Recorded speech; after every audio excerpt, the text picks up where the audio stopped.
صحي تاريخ شلما راق فتحي ددبيت الشما صحي زيت عربة كل شعن بهو رايسمت كالميديا ددبيت منه مسرتا حجرة تجراي زرقاقت بأن مسرتا تكالات تعبر أما عدينا بالنرئين نعد هاجر تكالات هنا هاي تكالنا نحجز زعامة وراي سلازي ددبيت كتعنببن كتعبين شرحل ثلاثنا كتلمتن ددبيت نحجز أبلات ددبيت نخول ددبيت ميديانا لسان حزبنا ددبيت تيفي بعاود كخمبت زعامة وراي ددبيت ميديا لا ميديا حزب تجراي ددبيت ميديا حزب تجراي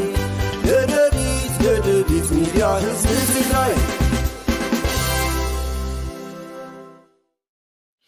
سلام تعني هبلي كبرات بيسب ددبيت ميديا كون تخاتلتي مدب كباهم نواهم ببزلهم معدي ساعات القطاطرة سلام تكون لنا منه ددبيت ميديا بس ساعتين نقربوا مدب كباهم نواهم حيزنا قريبنا لنا سنة صنيحكم مدلواتنا تكافلوا عدمنا هي نافتو فلما يمدلوا كوس دوكمي لومي سبر زيناون لنا إرترا من الباش أبناي إرترا بيجات تلتفهم بنا إرترا ميدياتاتي حلفوا زلوا مرداتات مسارات جرنا من الباش منجست إرترا قرابة يوم زولنا يوم قل سوات ونحاتيتنا زرخبنا مرداتنا واهم كنبرينا سبر زينانا نفسيو من الباش ددبيت ميديا ونصر حل زنبرنا سلازغونا يو بسبر قريبنا يزلنا بتتحسن تايو ناخذ دوكمي سنة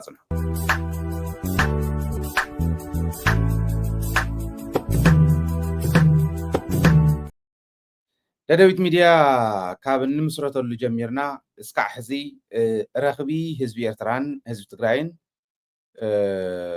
بفولي قلا تجارو أون ياو من الباش زيهم من تايبنا إرترا قداي السرحي لهم هذا جزء بزح لعلن تحتن زوالو لجزء بزحت زرباتات زجورو لجزء نيريو ددبيت ميديا بزيت فلت يا حزب إرتران حزب تجراين حدا يو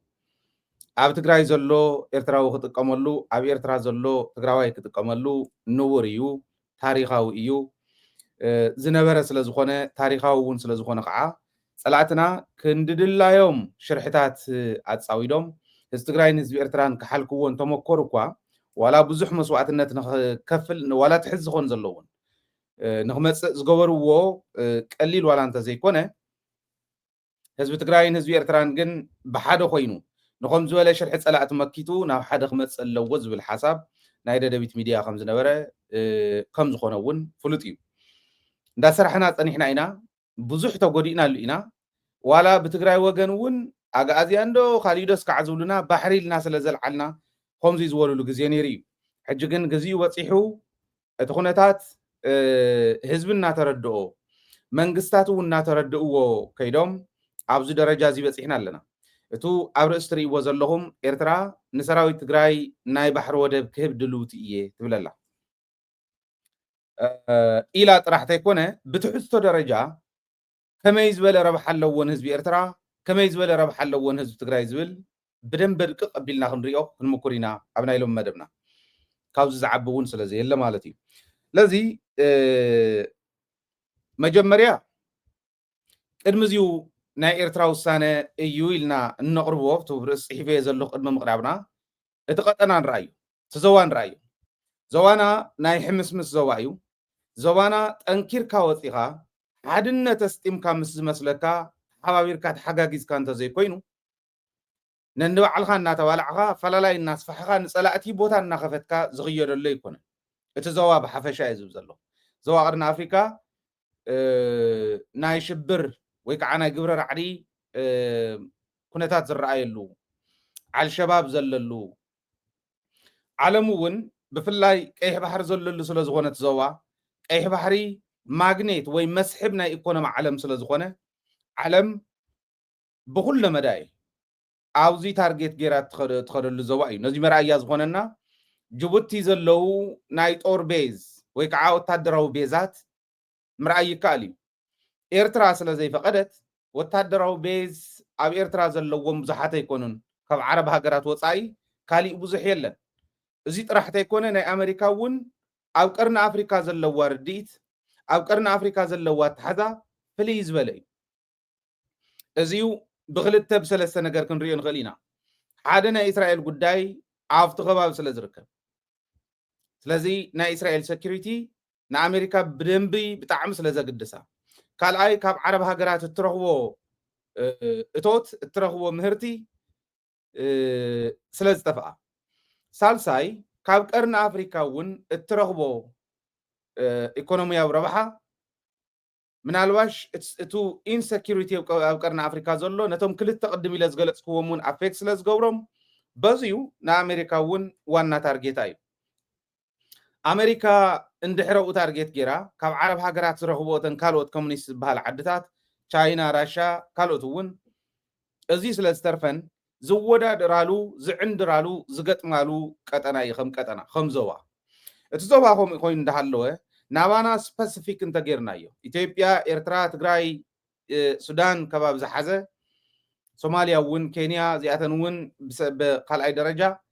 እንድሕር ኢና ስፔሲፊክሊ ኣብ ኢትዮጵያን ኣብ ኤርትራን ዘሎ ጉዳይ እንተሪኢና ትግራይ እውን ማእኸል ጌርና እዚ ከባቢ እዚዩ ሰብ በሊዕና ሰብ ኣጥፊእና ከም ዘርኦም ከም ዘለዎ ብዘርኦም ኣጥፊእና ናቶም ታሪክ ናይ ጅግንነት ታሪክ ናይ ፍልስፍና ታሪክ ናይ ስልጣነ ታሪክ ክንወረር ታሪክ ዘይብሉ ታሪክ ኣብ ክንዲ ምስራሕ ታሪክ እንዳማት ወሪሩ በዓል ታሪክ ክኸውን ዝደሊ ሓይሊ ዘለሉ ሃፍቲ ዘይብሉ ዋላ እንዳሃለዎ እውን ዓይኑ ክሪኦ ዘይኽእል ስለ ዝኾነ ኣማዕድዩ ብናይ ሰብ ሃፍቲ ብናይ ሰብ እንጀራ እንዳለዘየ ዝሓድር ሓይሊ ዘለሉ እዚዩ ሕዚ ተጠረየ ሕዚ ዝተፈጠረ እንተይኮነ ንዘመናት ኣብኡ ዝነበረ እሞ ህዝቢ ትግራይን ህዝቢ ኤርትራን ንዘመናት ዋጋ እንዳኸፈልሉ ዝመፁ ፀረ ትግራዋይ ዝበሃል ኤርትራን ትግራይን ሓዊሱ ፀረ እዚኦም ዝኾነ ሓይሊ ዘለሉ እዩ ቀጠና እዚ ቀጠና እዚዩ እዚ ዞባ እዚዩ ብኣንክሮ እንተዝረአ ነይሩ ነማኢት ዓመታት if not for thousands of years ነማኢት ዓመታት ዋጋ እንዳኸፈልናሉ ዝመፀና እዩ ኣብዚ ብደንብ ጌርና ክንገልፆም ዘለና ኣብ ልዕሊ ህዝቢ ትግራይ ዝበፅሑ ሩኡያት ዝበሃሉ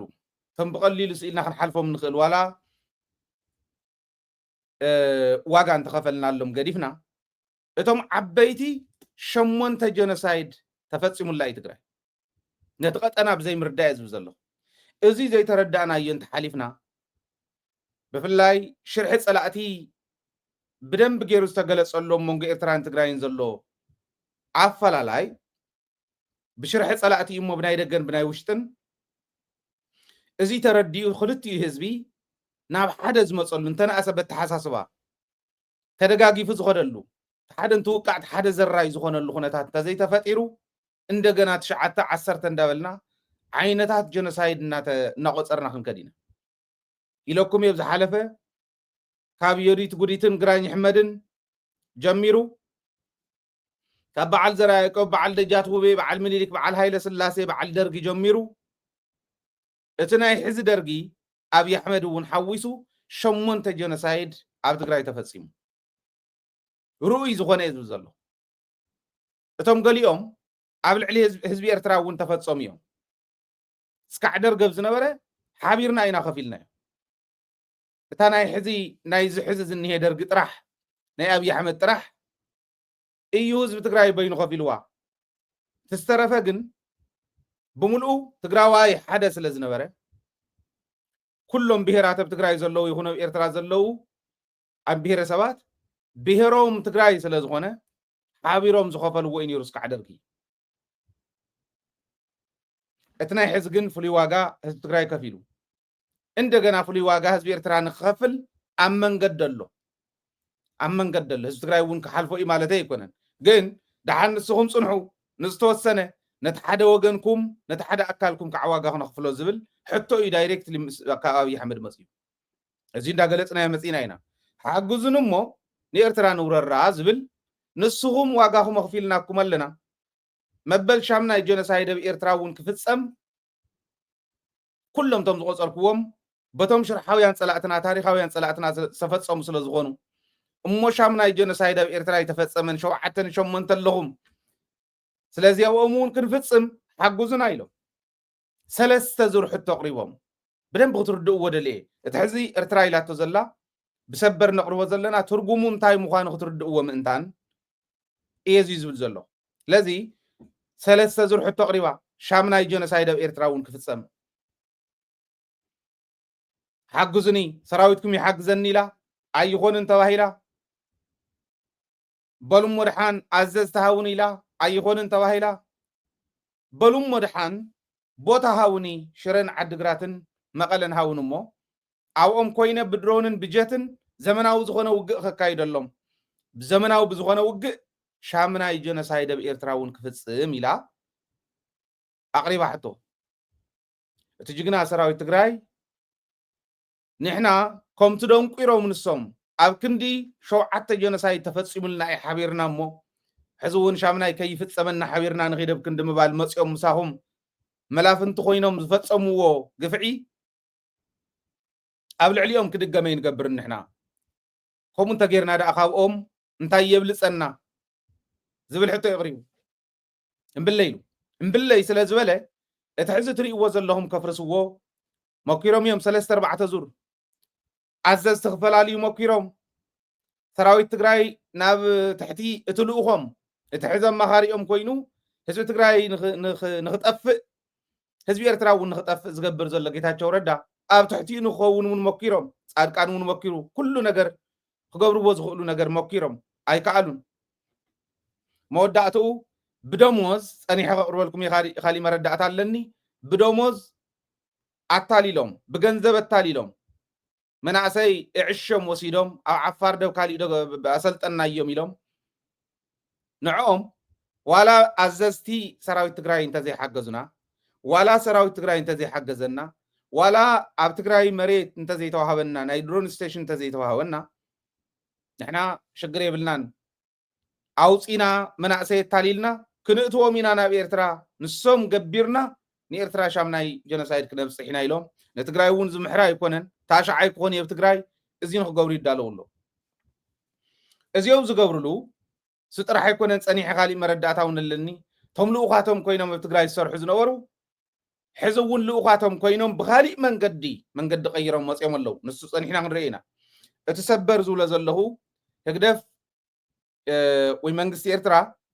ኣውፂዎ ዘሎ ሕዚ ብሚድያታት ኤርትራ ወፂኡ ዘሎ ንሰራዊት ትግራይ ባሕሪ ወደብ ክንህብ ኢና ዕጥቆም ዘጠናኽርሉ ምስ ዓለም ዝራኸብሉ ወደብ እንተድልይዎም ኤርትራ ድልውቲ እያ ክትህብ ዝብል ኣውፂኦም ኣለዉ እዚ ሕዚ ድንቁርና ናይ ኢትዮጵያ ድንቁርና ናይ መራሕቲ ኢትዮጵያ ድንቁርና ጥራሕ እንተይኮነ ሓዘን ህዝቢ ድንቁርና ጥራሕ እንተይኮነ ጫፍ ዝወፀ ጽልኢ ኣብ ልዕሊ ህዝቢ ትግራይ ዘለዎም መራሕቲ ኢትዮጵያ ፋሕበትን ንኽትብል ይገብርዎ ኣለዉ ባዕሎም ህዝቢ ትግራይ ኣይፅሕትርን መሬተይ ሃውኒ ግዛእታዊ ሓድነተይ ከረጋግፄ መሰል ዓርሰ ውሳነ ከረጋግፄ ኢሉ እምበር ካብ እከለ ክንዲዚ ዝኣክል ክወርር ኣይበለን ንእከለ ክፅሕትሮ ኣይበለን ኢሎ ይፈልጥን ክብል እውን ኣይኽእል እንተተነኺኡ ግን እንታይ ምዃኑ ንሶም ይፈልጥዎ እዚኡ ብዘይ ምድማፆም ንኸየዳምፁ ዝገበሮም ኣብ ልዕሊ ህዝቢ ትግራይ ዘለዎም ጽልኢት ህዝቢ ትግራይ ከምቲ ኩሉ ግዜ ዝብልዎ ምስ ታሪኹ ትሕቲ መሬት ከስፍርዎ ስለ ዝደልዩ ንትግራይ ጥራሕ ኣይኮነን ኤርትራ ሕዚ ንዕንኩም ትብል ዘላ ንኻልኦት እውን እዩ ስለዚ ንኢትዮጵያ ንኻልኦት እውን ትብሎ ዘላ ፋሕብትን ከብል ዓይነት ሃገር ትበተን ኣይበልናን ኢትዮጵያ ንኸይትብተን ምድላይና ጥራሕ እንተይኮነስ ኢትዮጵያ እንተተበቲና እንታይ ክመፅእ ከም ዝኽእል ክርዳእ ዝኽእል ርእሲ ዘለዎ መሪሕነት እዩ ዘለና ህዝብና ይርድኦ እዩ ኢሊት ትግራይ ይርድኦ እዩ ንዓና እውን ፅዕንቶ እዩ ክትፈርስ ኣይንደልን ነርና ባዕላ ግን ትፈርስ ኣላ ከም ናይ ሰነፍ ኳና ብድምፂ ብቫይብሬሽን ፋሕብትን እትብል ዓዲ ኮይና ኣላ ባዕሎም እዮም ናብዚኦም ፅዮማ ኢትዮጵያ ንኸባብታት ኢትዮጵያ ዘለዉ ኣብ ዙርያ ኢትዮጵያ ዘለዉ ዓድታት መሰረተ ልምዓት ልሚዓ ወደብ ዋላ ይሃልዋ መብራህቲ ማይ እተቕርብ ዓዲ እኮ ጌርና እያ ንጅቡቲ ተቕርቡ ማይ ናይ ሽንሌ ማይ መስዋዕትነት ደቂ ህዝቢ መስዋዕትነት ተጋሩ ዘምፀኮ ኣነ ባዕለይ ተሳቲፈ ግን ትንሕና ብሞያ ተሳተፍና ጥራሕ ተይኮነ ተጋሩ ተሰዊኦም ዘምፅዎ ሰላም ዘምፀ እዩ ነይሩ ማይ እንተይ ተረፈ ከም እስራኤል ንጆርዳን ኤክስፖርት ገብሮ ማይ ንሕና እውን ማይ ኤክስፖርት ናብ ምግባር በፂሕና ነርና በፂሓ ነራ ተዓዲ ኤሌክትሪሲቲ ንሱዳን ንኬንያ ንጅቡቲ ሕዚ ከዓ ንታንዛንያ ክትህብ ዝገብራ ዘሎ ሕልና ተጋሩ ዝሰርሖ መሪሕነት ትግራይ ዝገበረ እዩ እዚዩ ዓይነት ስራሕቲ እዚ ዓይነት ልምዓት ዘልማዓላ ትግራዋይ ኣብ ክንዲ ኒሻን ክትሽልሞ ጀኖሳይድ ኣብ ልዕሊ ጀኖሳይድ እንዳገበረት ሻምናይ ጀኖሳይድ ዝበፅሐት ዓዲ ፊዕፊዕ ኢላ ፀጊባ ናብዚ በፂሓ ሕዚ ኤርትራ ንተጋሩ ንሰራዊት ትግራይ ብፍላይ ወደብ ክንህብ ድልዋት ኢና ሰራዊት ትግራይ ዓርሱ ክጠናኽር ኣለዎ እታ ክትበልዖ ትመፅእ ዘላ ዓዲ ክከላኸላ ክኽእል ኣለዎ እዚ ንክገብር ወደብ ክንህብ ኢና ኢሎም ኣለዉ እዚ ስኢለ ኣይኮነን ዝዛረቦ ዘለኹ ከምዛ ኣብ ስክሪን ትርእይዋ ዘለኹም ኣብ ኣኔትልኩም ናይ ትግራይ ሬቤልስ ኢሎም እዮም ቀሚጦሞ ሰራዊት ትግራይ ማለት ትሽም ፕሮፐርቲ ኣይኮነን ምዝረብ ይከኣል እዩ ንዓይ ኣይኮነን ግን ብዝኾነ ኮይኑ ናይ ትግራይ ተዋጋእቲ ሓይሊ ኢሎም እዮም ቀሚጦሞ ዝኔው ነዚኦም ናይ ባሕሪ ወደብ ክንህብ ድልዋት ኢና ኢሎም ኣለዉ እንታይ እያ ተሪፋ ይመስለኩም ኣነ ኩሉ ግዜ ብመትከል ስለ ዝኾነ ዝቃለስ እዚኣ ፅቡቕቲ እታወት እንድያ ኩሉ ከምዚ እዩ ኢሎም ክውካ ይኽእሉን ተኸራኺርና ተደራዲርና ክነምፆ ዘለና ሕዚ ንትግራይ ክትበልዓ ትመፅእ ዘላ ኢትዮጵያ እታ ናይ ትማል እውን በልዒታ ዝኾነት ኢትዮጵያ ሕዚ ብልፅግና ኢሎም ተደራጅዮም ትግራይ ካብ ገፀ ምድሪ ንምጥፋእ ዝኸዱ ዘለዉ ሓይልታት ክቋቆም እንተኮይኑ ሰራዊት ትግራይ ወደብ የድልዮ እሞ ዘድልዮ ነገር ክእትወሉ ወደብ ንህብ ኣለና ይብሉ ኣለዉ ኦኬ ግን ኤርትራ እውን ጨፍጭፋትና እያ እሞ እቲ ካሕሳና እዚ እንተኮይኑ ሂብና ኣለና ኢሎም ፅዋሕ ንጎ ዝኾነ ነገር ተተፈጠረ ንዕበሉ ውፁልና ናብ ዝብልሉ ደረጃ ኣይኮነን ክኸድ ዘሎ ህዝቢ ኤርትራ ህዝቢ ትግራይን ሓደ ኮይኑ ህልውኑ ከረጋግፅ ክኽእል ኣለዎ ናብ ዝብል ትርጉም ንሕልፎ እዚ ንምንታይ ከምኡ ዘይበሎ ይንብል ንሕና ምስኦም ክንዘራረብ እንተኮይንና እዚ ሒዝና ኢና ንቐርብ ወደብ ሳብኩምና ድላይና ስእተና ፀላእትና ቦቲ ዘለዉ እውን መለስና ኣብ መንጎና ዘሎ ታሪኻዊ ርክብ ታሪኽና ፍልስፍናና ቅርስና ብስሩ እውን ሓድነትና ክነረጋግፅ እንድሕር ኮይንና ወደብ ምሃብ ጥራሕ እኹል ኣይኮነን እንታይ ኢና ንቅድሚት ክነሳግር ዘለና ከመይ ኢና ክንዘራርብ ዘለና ዝብል ሕቶ ይቀርበሎም ዘለዎ ምዝራብ የድሊ እዩ እቲ ቦታ ከምዚ ዓይነት ዝርርብ ንምግባር ዘድሊ ቅድመ ኩነት እናተኸፈተ ይኸደሎ ዝብል እምነት ኣለኒ ኣብዚዩ ፅቡቕ ጅማሮ እዮም ጀሚሮም እኒው ከምዚ ዓይነት ዜና ምስማዕ ዓብይ ነገር እዩ እንተነኣሰ ዝድግፈካ ብታሕታይ ብደቡብ ዝመፀካ እቲ ከጥፋኣካ ዝደሊ መሬትካ እውን ሒዙ ዘሎ መኪትካ መሬትካ ከም ተምልስ ዝኣታዊ ሓድነትካ ከም ተረጋግፅ እዚ ንክትገብር ኣብ እትገብሮ ጉዕዞ ብድሕሪት ኮይኑ ዝወግኣካ ኤርትራዊ ከምዘየለ ረጋጊፅካ ኣለካ ማለት ዲፕሎማሲ ማለት እዚ እዚዩ ሕወሓት ከምዚ ገበረ ገለታት ይብሉ ፈሊጦም ፖለቲካል ሕምስምስ ክእትዎ ብትግራይ ፎቶኻ ፀላእኻ ህዝቢ ትግራይ ኢንቨስት ዝገበረለን ራእስ ህዝቢ ትግራይ ዘለዎን ዘየብሉ ነውፂ ዘቕመጠን ኢንቨስትመንት ኣብ ሕልና ተጋሩ ዘለዋ ኣብ ዓይን ኣብ ከማይን ዝበሉ ተጋሩ ዘለዋ ዝሰርሖ እዩ ሕወሓት ኣይኮነትን ሰሪሓት ሕወሓት ማ ትልምነላ ንኣብይ ኣሕመድ እምብለይ እንታይ ኢሉ ግን እንታይ ከም ትገብር ትፈልጥ ውድብ እያ ዳትስ ዋይ ንሕወሓት ከፍርሱ ሕጋውነት ከላኣናክዶ ካሊእ ከላኣናክዶ ዝብሉ ንሶም እዩዎን ንሶም ኮይኖም ዝኔው ትመሰል ዘምፀት ውድብ ተመሊሳ ከምኡ ክትበሃል የመተገባእ ነይሩ ለባማት ተዝኾኑ ንሕወሓት መሓዙ ግን ህዝቢ ትግራይ ትለባም ህዝቢ ተተቃላሳይ ህዝቢ ስኸ ይበለን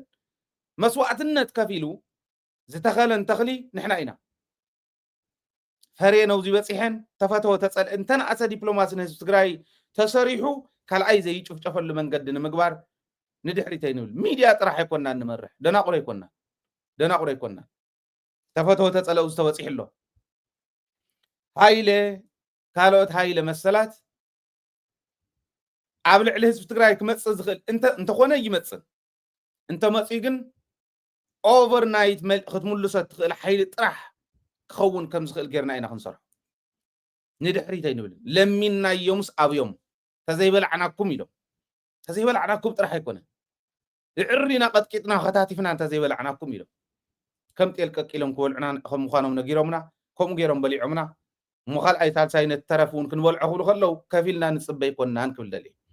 ፅቡቕ ጅማሮ እዩ ኤርትራ ሂባቶ ዘላ ንሰራዊት ትግራይ ወደብ ክህብ እየ ኢላ ኣላ ከመይት ወደብ ከመይት ቀጻልነትና ከመይት ሰላምና ክሕሎ ከመይ ክልቲኡ ህዝቢ ክለምዕ ከመይ ታሪኹ በጢሰሞ ዝነበሩ ፀላእቲ ዝበጠስዎ ታሪክ ቀፂሉ ናፍታ ንብርቲ ናፍታ ንዓና ንኩልና ትጠቕመና መንገዲ ከመይ ገርና ኢና ክንከድ ዝብል እሞ እቲ ተበደለ ህዝቢ ከህዝቢ ትግራይ ከመይ ክከሓስ ዝብል እዚኦም ኩሎም ክንዘራረበሎም ኢና ኣብ ዝቕፅሉ መደባትና ክትርእይዎም ኢኹም ከምዚ ዝበሉ ጥራሕቲ ኣይኮነ ህዝቢ ትግራይ ዝወፀሉ መንገዲ ብደንቢ ናጋላህና ክንከድ ከለና ካብ መጀመርያ እስካዕ መወዳእታ ብደንቢ ክርዳእኩም ብደንቢ ክትሰርሕሉ ክትድግፉ ትደልዩ ኣብዚ ዕመሙ ኣብ ጎኒ ደደቢት ጠጠው በሉ እዩ ህዝቢ ትግራይ ዓርሱ ከጠናኽር ኣንጻር በላዕቱ ክቃለስ መሬቱ ከምልስ ግዛታዊ ሓድነቱ ከረጋግፅ ካብ ኩሉን ላዕሊ ህልውና ህዝቢ ትግራይ ክረጋገፅ ሰላም ህዝቢ ትግራይ ክረጋገፅ እንድሕር ኮይኑ ሓቢርና ክንለምዕ እንተኮይናስ ወደብ ክንበኩም ኢና ኢሎም ኣለዉ እንታይ ትብል ሕዚ ፀረ ደደቢት ዝኸድ ዝነበረ እቲ ቃልስና ዋላ መስዋዕትነት ንኽፈለሉ ብዘይግድስ ፍረ እንዳፍረ ይኸድ ከም ዘሎ ትርእይዎ ኣለኹም ክብል ደልየ መንግስቲ ኤርትራ ግን ንህዝቢ ትግራይ ጥራሕ ወይ ሰራዊት ትግራይ ጥራሕ ወደብ ክህብየ ይኮነን ኢሉ ሶማልያ እውን ዓርሳ መሰል ዓርሰ ውሳነ ክትረጋግፅ እንተኮይና ኣምሓራ እውን መሰል ዓርሰ ውሳነ ከረጋግፅ እንተኮይኑ ካልኦት ክልላት እውን መሰል ዓርሰ ውሳነን ከረጋግፃ እንተኮይነን ወደብ ዘድልየን እንተኮይኑ ወደብ ክህብ ድሉቲ እየ ትብለላ ኤርትራ እንታይ ትብሉ ሕዚ ሪኹም ህዝቢ ትግራይ መስዋዕትነት ከፊሉ ናይ ፌደሬሽን ቃል ኪዳን ኣብ ኢትዮጵያ ከፈራርም ከሎ ናይ ኢትዮጵያ ክልላት ፌደሬትድ ኮይነን ብናይ ፌደሬሽን ቃል ኪዳን ክትኣሳሰራ ከለዋ ብመስዋዕትነት ህዝቢ ትግራይ ክትኣሳሰራ ከለዋ እዚ ህዝቢ እዚ ከም ህዝቢ ሽልማት የድልየን እዩ ኒሻን መድልየን እዩ ካብ ጀኖሳይድ እናወሰኽካ ይኮንካ እንትኸይድ ማንም ባንዳ ንኣብይ ኣሕመድ ደጊፉ ንኣብይ ኣሕመድ ኣማኻሪ ኮይኑ ንኣብይ ኣሕመድ ተላኣኺ ኮይኑ እንተሰርሐ ህዝቢ ትግራይ መስዋዕትነት ከፊሉ ዘፍረየን ተኽልታት ኩለን ንቑፃት ኣይኮና ዝለምለመ ተኽሊ እውን ኣለዎ ማለት እዩ ኦኬ ቤት ትምህርቲ ክተክል ከሎ ህዝቢ ትግራይ ብመስዋዕትነቱ ብደሙ ኣሚርዎም ኮይ በዓል ጌታቸው እውን በሳላ ቃልሲ ህዝቢ ትግራይ ተማሃሩ ኮይ በዓል ክንደያኮ ሳላ ቃልሲ ህዝቢ ትግራይ ተማሃሩ እዮም እዚኣቶም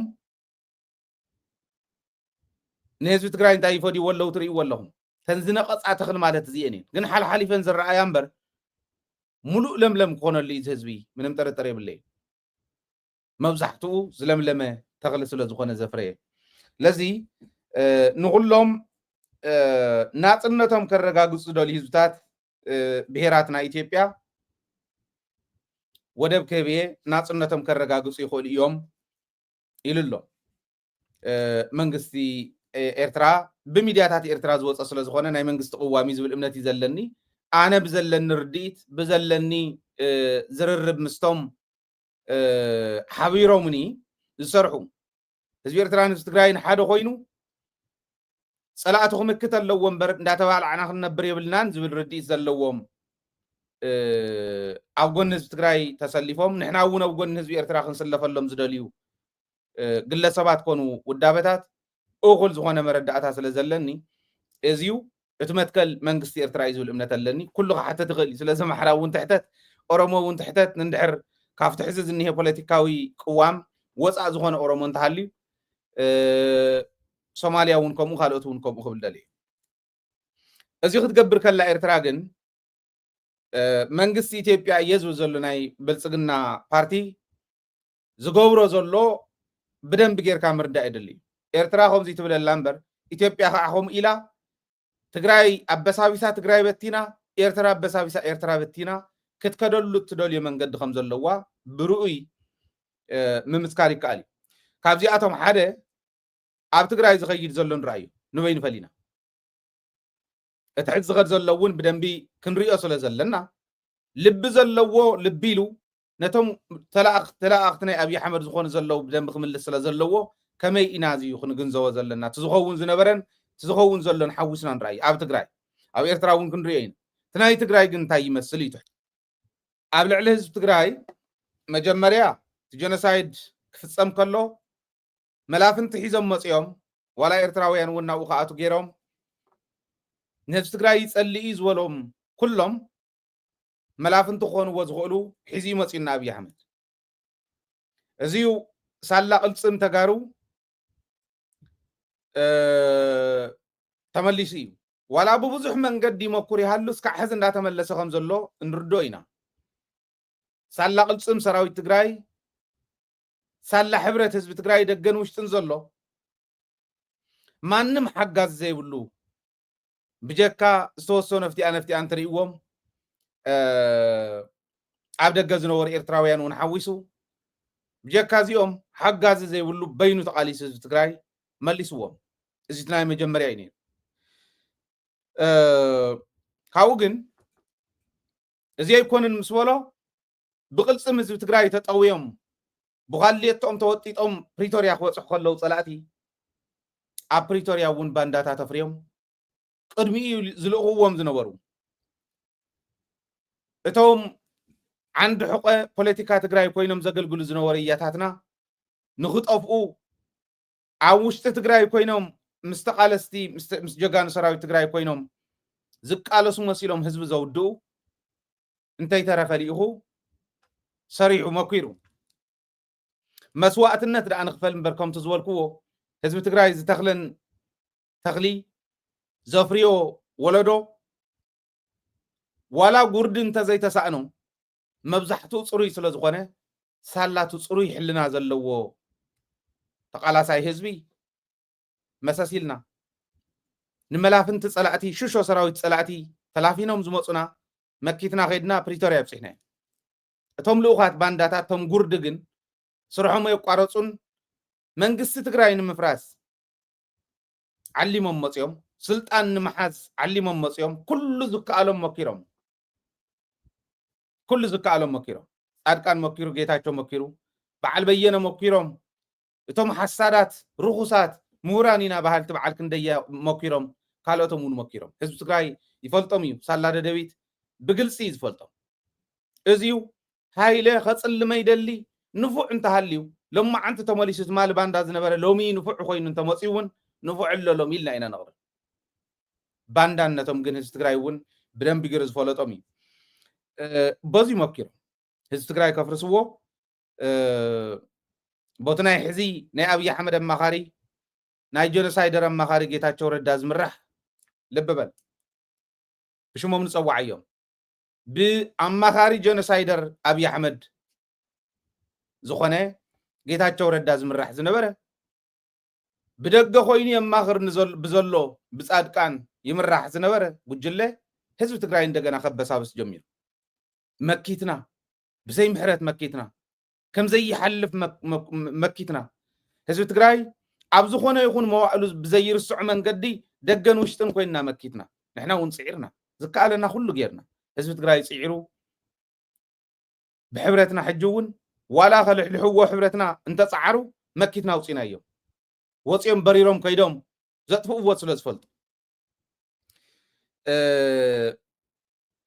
ازي مكيرهم مسعاويهم سراويت كوفلو مكيرهم مسعاويهم بريرهم ادي سابا طفيهم حجون كع سراويت كوفلي مكر له سراويتنا يوعلم ونينهم بغنزب ابي احمد زمول تحن غنزبهم يطفو عاياشو يكون المصيوم لتግራይ كوغو يخول عايشو يكون دنا قرر لووم وشتم منم طرطر يولن بانداتات لووم اتلبا من سي تግራይ ግን ደሞዝን ተበልዐ አውን ተጸንሐ ኩናት ከፈት ከሎ አፈሙዝ ወዚሩ ናዎም ኮግ ከም ዝኽእል አይጠራጠርናን ደሞዝ ተገይሮሙሉ ክነግረኩም እየ ኣብ ምንታይ ወፂሖም ኣለዉ እቲ ደሞዝ ገለ ዝብሉ ሓደ ጀነራል ዝኣከቦም ምስ መርትዑ ከቕርበልኩም እየ ድሕሪ ዛ ፖይንት እዚኣ ምስ መርትዑ ሕዚ ሰራዊት ሒዝና ኣብ ዓፋር ጌርና ፍዕሽነቶምስ ንህዝቢ ትግራይስ ካብ ህዝቢ ትግራይ ብዝወፀ መንእሰይ ገይሮም ከጭፍጭፉ ከመይ ዝበለ ደንቆሮ ክኾን ከሎ እዩ ኣብ ኣና ሃለዉ ተጨፋጭፎም ክዋዱ እምበር ናብ ትግራይ ኣፎሙ ዘልዕሉ ዝትኩስ ከም ዘየለ ትድንቁርኖም እስካዕ ክንድዚ ግን ንምንታይ እዮም ተዓሚሞም ይመስለኩም ኣብ ልዕሊ ህዝቢ ትግራይ ዘለዎም ፅልኢት እንተሎቶም ባንዳታት ፅልኢቶም ጫፍ ዝወፀ ስለ ዝኾነ ኣፎሙ ዘቕኒዑ ናብ ትግራይ ዝትኩስ መንእሰይ ከፍሪስ ኣብ ዓፋር ኣቕሚጦሞ እንታይ በላ ሃይለበሉ ንምፍራስ ንዓና ቀሊል ንዖም ንምፍራስ ቶም መናእሰይ ግን ከምቲ ንሕና እናሓስበላን ትግራይ ዝሓስቡ ስለ ዝኾኑ በላ ኣፎም እስኩም መዚርኩም ንትግራይ ተኩሱ ክበሃሉ ከለዉ ንዓኻ ንቀደም ኢሎም ናብኦም ከም ዝምልሱ ኣይጠራጠርን ንዓኒ ኤርትራ ኺድ ክበሃል ከለውን ከምዘይ ይኸይድ ኣይጠራጠርን ምክንያቱ ይረኽቡና ኣለዉ እኒአው እኮ ንፈልጦ ዳርጋ መብዛሕትኦም ረኺቦም ንዓዮም ክብል ይኽእል እዩ ንሕና ስልክና ዓቕሉ እስካዕ ዝፀቦ ይድውሉልና እዮም ሓቶም ቤተሰቦም ይነግሩና እዮም ባዕሎም እውን ይነግሩና እዮም ደደቢት እኮ እዩ ኣብ ዓፋር ፅቡቕ ቤት ዘለዎ ሚድያ እንተሃልዩ ደደቢት እዩ ፈተኹም ፀላእኹም ማለት ስለዚ ኣብዚ ደረጃ እዚ ኣሎ ከምኡ ገይሮም ግን ሞኪሮም ካብ ኩሉን ላዕሊ ፓርቲ መስሪትና ኣለና ሕዚ ሕወሓት ምፍራሱ ስለ ዘይተርፍ ይብል ርኢኹም እቲ ካሊእ ሙኮራ ናይ ኣብዪ ኣሕመድ ህዝቢ ትግራይ ንምፍራስ እስካዕ ሕዚ ዝብሎም ዝነበርኩ ኩሎም ሞኪሩ ኣብይዎስ ካብ ጀኖሳይድ ጀሚሩ ካብ ጨፍጫፍ ብላዕልን ብታሕትን ሓዊ ካብ ምእጓድ ብትግራይ ጀሚሩ እስካዕ ተሓዚ ዝገብራ ዘሎ ሞኪሩ ኣብይዎ ፓርቲ መስሪትና ኣለና ይብል ትግራይ ሊበራል ዲሞክራሲያዊ ፓርቲ ዝብል መስሪትና ይብልኹም እዚኣ እያ ቲኤልዲፒ እዩ ዝበሃል እዚ መስሪትና ኣለና ይብል በየነ ምስ ቢቢሲ ኣምሓርኛ ሽመይ ከይትገልጹ ኢሉ ምስ ቢቢሲ ኣምሓርኛ እዩ ቃለ ምሕተት ገይሩ በየነ መክሩ መን ምዃኑ ትፈልጥዎ ኢኹም ቃለ እንታይ ሽመያ ከይትገልጹ ኢሉ ብምሉእ እንተን ተንኮላቶም ተልእኾ ናይ ኣብዪ ኣሕመድ ሒዙ ዝመፅእ ዘሎ ፓርቲ ከም ምዃኑ ቃል ብቃል ዘቕመጠን ክነግረኩም ህዝቢ ትግራይ ነቂሑ ክፀንሕ ክእል ኣሎ ክመፅእ ከሎ ዝኸልቢ ከም ዝበለ ከልቢ ክመፅእ ከሎ ከም ዝበለ ከልቢ ዝብል ዘለኹ ትበላዕ ሰብ ማለት እዩ ንግለሰብ ኣይኮነን ዝብል ዘለኹ በላዕ ሰብ ዝኾነ ከም ከልቢ ኣፍ ጋሕጊሑ ስጋ ከም ዝረኣየ ከልቢ ህዝቢ ትግራይ ክርእዩ ከለዉ ትግራዋይ ንምጥፋእ ከምዚ ገይሮም ክመፁ ከለዉ ህዝቢ ትግራይ ከመይ ገይሩ ተዳልዩ ክፀንሕ ክእል ኣለዎ ዝብል ስለ ዝርዳእኒ እዩ ዝሰርሑ ዘሎ ስለዚ እዞም ከምዚ ዝበለ ክላባት እንታይ ይገብሩ ኣለዉ ሽመይ ከይትገልፁ ኢሉ ሊበራል ዲሞክራሲያዊ ፓርቲ ዝበሃል ናይ ሊበራል ዲሞክራሲ ፅንሰ ሓሳብ ዝሓዘ ሒዝና ንኸደ ኣለና ይብል እሞ ንምንታይ ኢኹም ከምኡ ትገብሩ ዘለኹም ክበሃል ከሎ ሕወሓት ስለ ዝፈርስ ይብል ሕወሓት ከም ዝፈርስስ በዓል ጌታቸው በዓል በየነ ተነጋጊሮም ወዲኦም እዮም ወያዊዎ እምበር ቀዲሞም ጀሚሮም ነይሮም እንዲኦም ኣብዪ ኣሕመድ ንዕኡ ከፍርሰልኩም እየ ፓርቲ መስርቱ ንስኹም ከይድኩም መንግስቲ ክትኮኑ ኢኹም ኢልዎ ፍዕሽነቶም ኣነ ከመይ ዝበለ ፅልኢ ዘለዎም ክንዱኡ ዝኣክል ዓሚምዎም ዝኸይድ ዝብል ብጣዕሚ ዘተሓሳስበኒ እዛ ሕዚ ዛሕትሕለም ዘላ ሕልሚ ኣብ ትግራይ ንሕወሓት እያ ኣይንምዝግበክን ኢሎምስ ኣዲስ ኣበባ ስለ ዘይተመዝገበት ሰብ ትግራይ ፓርቲ ኣይኮነትን ኢሎም ምሕሳቦም ከምኡ ክገብሩ ከለዉ ህዝቢ ትግራይ መላፍንቲ ስእን እያ መሲልዎምስ እዚ ሰሪሖም ከፍርስዎን ህዝቢ ትግራይ ሕወሓት ኣፍረስና ኢሎም ህዝቢ ትግራይ ናብ ሕድሕድ ትግራዋይ ገመድ ንኽእትዉ ዝኸድዎ ዘለዉ ከይዲ ህዝቢ ትግራይ እያ ምርዳእ ኣብይዎስ በዚ ገይሮም ህዝቢ ትግራይ ከፍርሱት ኩሉ ኣብይዎም ስለ ዝኾነ ኢሎም ምሕሳቦም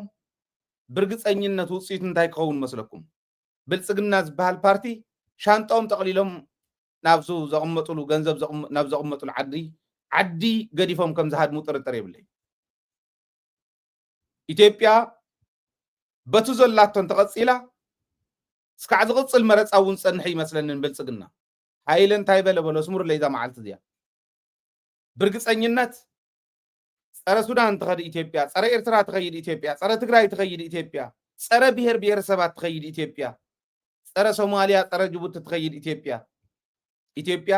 ከምታ ኤርትራ ንኩልኩም ናፅነትኩም ክተረጋግፁ ክወኩም የባሕሪ ወደብ ድላይኩም እቱ ትብለ ዘላ ናፅነቱ ከረጋግፅ ዝደሊ ሓይሊ እንዳበዝሐ ኣብ ሓፂር እዋን ብልፅግና ዝበሃል ፓርቲ ተኣልዩ ኢትዮጵያ ነናይ ባዕለን ዝኸኣላ ኣናእሽትና ሃገራት ኮይና ከም ተርፍ ኣይጠራጠር ኣካይዶም ብጣዕሚ ሓደገኛ ስለ ዝኾነ ንባዕሎም ዘፍርስ ስለ ዝኾነ ሕዚ እዚ ዝበሃል ፓርቲ መስሪትና ኣለና ይብል በየነ ኣብ ሕወሓት ውሽጢ ኮይኑ ሰላሊ ናይ መን ኮይኑ ከም ፀንሕ ትፈልጥዎ ኢኹም በየነ ካብ ትግራይ ኮሚሽን ካብ ወርቂ ትግራይ ዝበልዕ ዝነበረ ኮሚሽን ካብ መቐር ትግራይ ዝበልዕ ዝነበረ መፈንቅለ መንግስቲ ዝገብሩ ሰራዊት እንዳስልጠነ ዝነበረ ፀረ ትግራይ መኸተ ትግራይ ንቅድሚት ከይቕፅል ዝኣቱ ዝነበረ መድሓኒትን ካልእን ሒዛ ተኣቱ ዝነበረት ኣየር መድሓኒት ከይረክብ ህዝቢ ትግራይ ኣብ ሽረ ዝዓረፈት ወዲቕና እያዶ ገለልና እያ ኢሎም ብልፅግና ዝሕስብዎ ዝነበሩ ዘኽሸፋ በየነ ኣዝማደይ እስራኤል ዘለውስ ምስ ዘመደይ ተዘራሪበ ነይረ እንድየ ንሱ ዘየምፅእ ንካሊእ ንምንታይ ይህብኩም ኢሉ ማለት ካሊእ የብላን ከምዚ ዝገብሩ ዝነበሩ ሰባት እዮም ሕዚ በየነ ምስ ሕወሓት እዚ ኩሉ ዘመን ፀኒሑ ነታ ውድብ ክትሕልፎ ዘይትኽእል ምዃና ብናቱ ድሌት ናትዩን እንዳተሸጠ ዝኸይድ ዳብል ኤጀንት ዝኾነ ሰብ ዘይትቕበል ምዃና ምስ ተፈለጠ መሬት ትግራይ እሞ እምበኣር ምስ ብልፅግና ኮይነ ኩዕታ ኢሉ ከምዚ ይገብር ማለት ስለዚ እንታይ ይብል ናይ ሕወሓት ሕጋውነት ኣብ ጉንበት ወርሒ መጀመርያ ስለ ዘብቅዕ ንሕና መስሪትናዮ ኣለና እዚ ፓርቲ እዚዩ እዚ ሕዚ መስሪትና የኒና ምስ ብልፅግና ኮይኑ ተሓባቢሩ ትግራይ ከመሓደር ይብለካ ከም ዝበለ ጭካነ ነተብሊዑ ተንከባኺቡ ዝዕበዮ ህዝቢ ነትስካዕ ሕዚ ህይወት ዘመኑ ሙሉእ ኣብ ስልጣን ንኽነበር ዝገበረ ህዝቢ ከምዚ ገይሩ ዝኸድዕ ሰብ ምዃኑ ንፍለጦ በየነ ዘምፀ ለውጢ ከምዘየለ ግን ብደንቢ ጌርካ ክፍለጥ ክኽእል ኣሎ እዚኦም እዮም እቶም ንምርኣዮም ዘፅልኡ ተኳሊ እዮም ትርእይዎም ዘለኹም እቶም ትግራይ ሊበራል ዲሞክራሲያዊ ፓርቲ መስሪትና ዝብሉ ዘለዉ እዚኦም እዮም ጌታቸው ካብ እንስሳ ዘየሓይሽ ሰብ ጌራ እታ ውድብ ሰብ ዝገበረቶ እያ ፖለቲከኛ መሲሉ ንኽርአ ዝገበረቶ ዓርሱ ዘየመሓድር ንጎ ካሊእ ቀትሪ ካሊእ ምሸት ካሊእ ዝኾነ ሰብ እያ ኮይኑስ ቮድካ ሒዝካ ዓዲ ክትመሓደር ድሓን ክንሕግዞ ድሓን ይኹነሉ ተባሂሉ ናብ ከምዚ ዓይነት ስልጣን ዘምፀቶ ውድብን ዘምፀ ህዝብን ከዲዑ ኣዲስ ኣበባ ኮይኑ ናይ ኣብይ ኣሕመድ ናይ ሕወሓትን ሻዕብያን ምናልባሽ እውን ትግራይን ኤርትራን ናይ ምፍራስ ሕወሓትን ሻዕብያን ኣይኮነን ሰም ኣፍሪሶም ዘምፅዎ ካሊእ ለውጢ የለን ትግራይን ኤርትራን ናይ ምፍራስ ኣማኻሪ እዩ ትክክለኛ ትርጉሙ እዚ ኮይኑ እንዳሰርሐስ ፓርቲ መስሪት ኣዲስ ኣበባ ኮይኑ ትግራይያ ከበሳብስ ሕወሓት ሕጋውነት ኣብ ቀረባ ስለ ዘብቅዕን ፓርትነታ ስለ ዘብቅዕ ስለ ትብተን ይብል ሲሉ ቃል ብቃል ትርጉሙ ናይዚ እንታይ ይመስለኩም ህዝቢ ትግራይ ህልውኑ ወዲና የለና ኢልና ብሕልና ንውስነሉ ቀረባ ስለ ዝኾነ ማለት ሕወሓት ኣብ ሕልና ህዝቢ ትግራይ እያ ዘላ ሕወሓት ኣብ ልቦና ህዝቢ ትግራይ እያ ዘላ ሱራ ዲፕ ሩትድ እዩ ተፈተወ ተፀልእ ትንሰርሖ ዘለና ሓቂ እኮ እዩ ነዚ ኣፍሪስና ይብሉ መዓት ኣፍ ጋሕጋሕ ዝኔው ሕወሓት ኣፍሪስና ህዝቢ ትግራይ ብገመድ እንዳሓነቕና ኣዲስ ኣበባ ነብፅሓሉ ግዜ ስለ ዝኣኸለ እዩ ዝብለካ ዘሎ ሕወሓት ዕለት 5 ዶ ዕለት ክንዲዚ ዶ ኣብ ጉንበት ሕጋውነታ ስለ ዘብቅዕ ይብሉ እስኪ እሞ ሕጋውነት ኣውቂዒ ኢሎም እንደይግበርዋ ዳር ክርአ ኣብ ሓፂር እዋን ናይ ኢትዮጵያ ጉዳይ ይብቅዕ ኣሎ ማለት እዩ ኢትዮጵያማ ብናይ ሕወሓት ናይ ቃልሲ መስመር ተኣሰረት እያ ተፈተወ ተፀለ ሕወሓት ዝመርሓቶ ቃልሲ ካብ ጉድጓድ ኩዒቱ ዘውፅእ ዓዲ እያ ሕወሓት ክተፍርስ ከላ ተዓዲ ክትፈርስ እያ በዓል እዚ ይርድኦምን ፅልእ ዓሚምዎም ስለ ዘሎ መዓት ጨኹዳር ከምዚ ዝበለ ግን ንሕወሓት ከፍርሰ ይኽእልን ንህዝቢ ትግራይ ከበሳብሰ ይኽእልን በየነ ከምኡ ይብል ክነፍርሳ ኢና ይብል በየነ ከኣይትኽእልን ክዓብሎ ኣለኹ ኣነ እቱ ደንብታት እዞም ሰነዳት ዝበሃሉ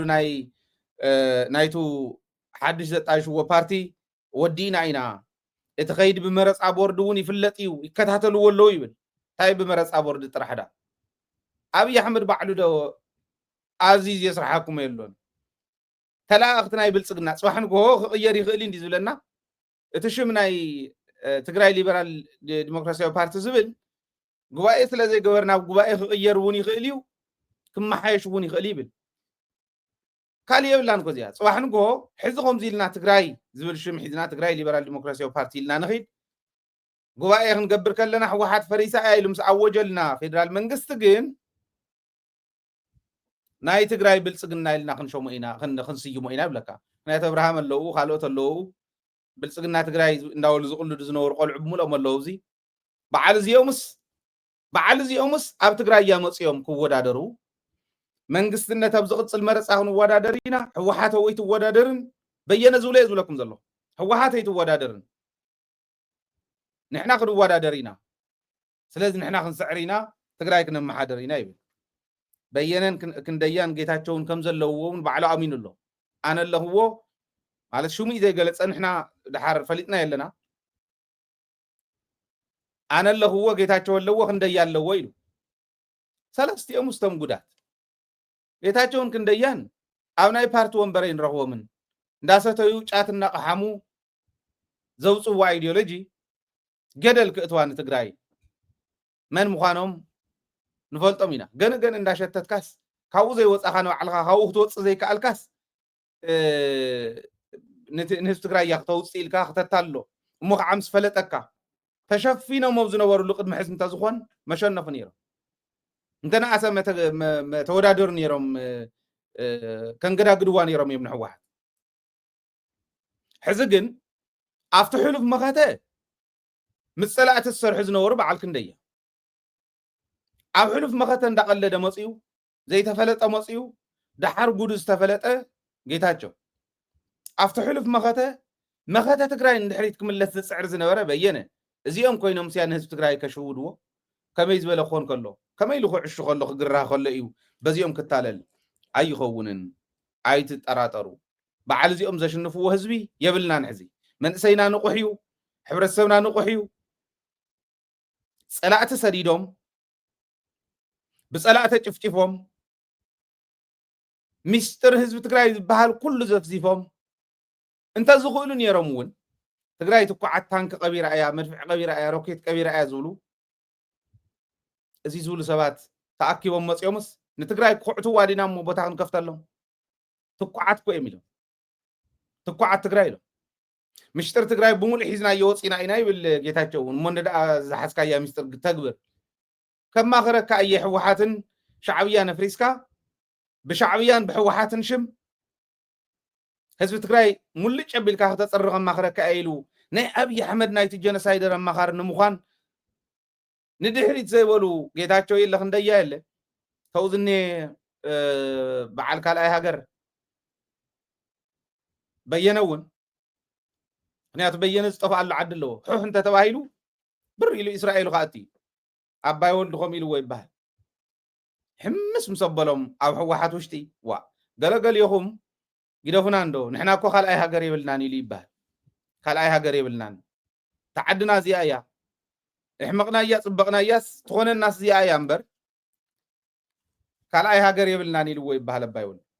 ካልኣይ ሃገር ኣቕሚጡ ዓዲ ክሕምስ ኣይንፈቕደሉን ንሕና ሕዚ ግዜና እዩ ሰብ ገንእ ገንኡኹም ፅንሑ ሰብ ተንኮልኩም ተፈሊጡ እሞ ድሕሪ ሕዚ ንህዝቢ ትግራይ ኣይተታልልዎን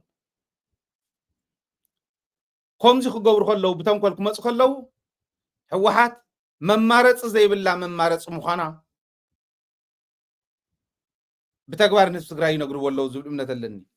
ህዝቢ ትግራይ ንቑሕ ህዝቢ ህዝቢ ትግራይ ፖለቲካ ዝርድኦ ሰላም ዝጠልብ ኩናት ዘይደሊ እሞ እንተመፅኡ ግን ዳር ሕርየቱ ዘርኢ ንፀላኢ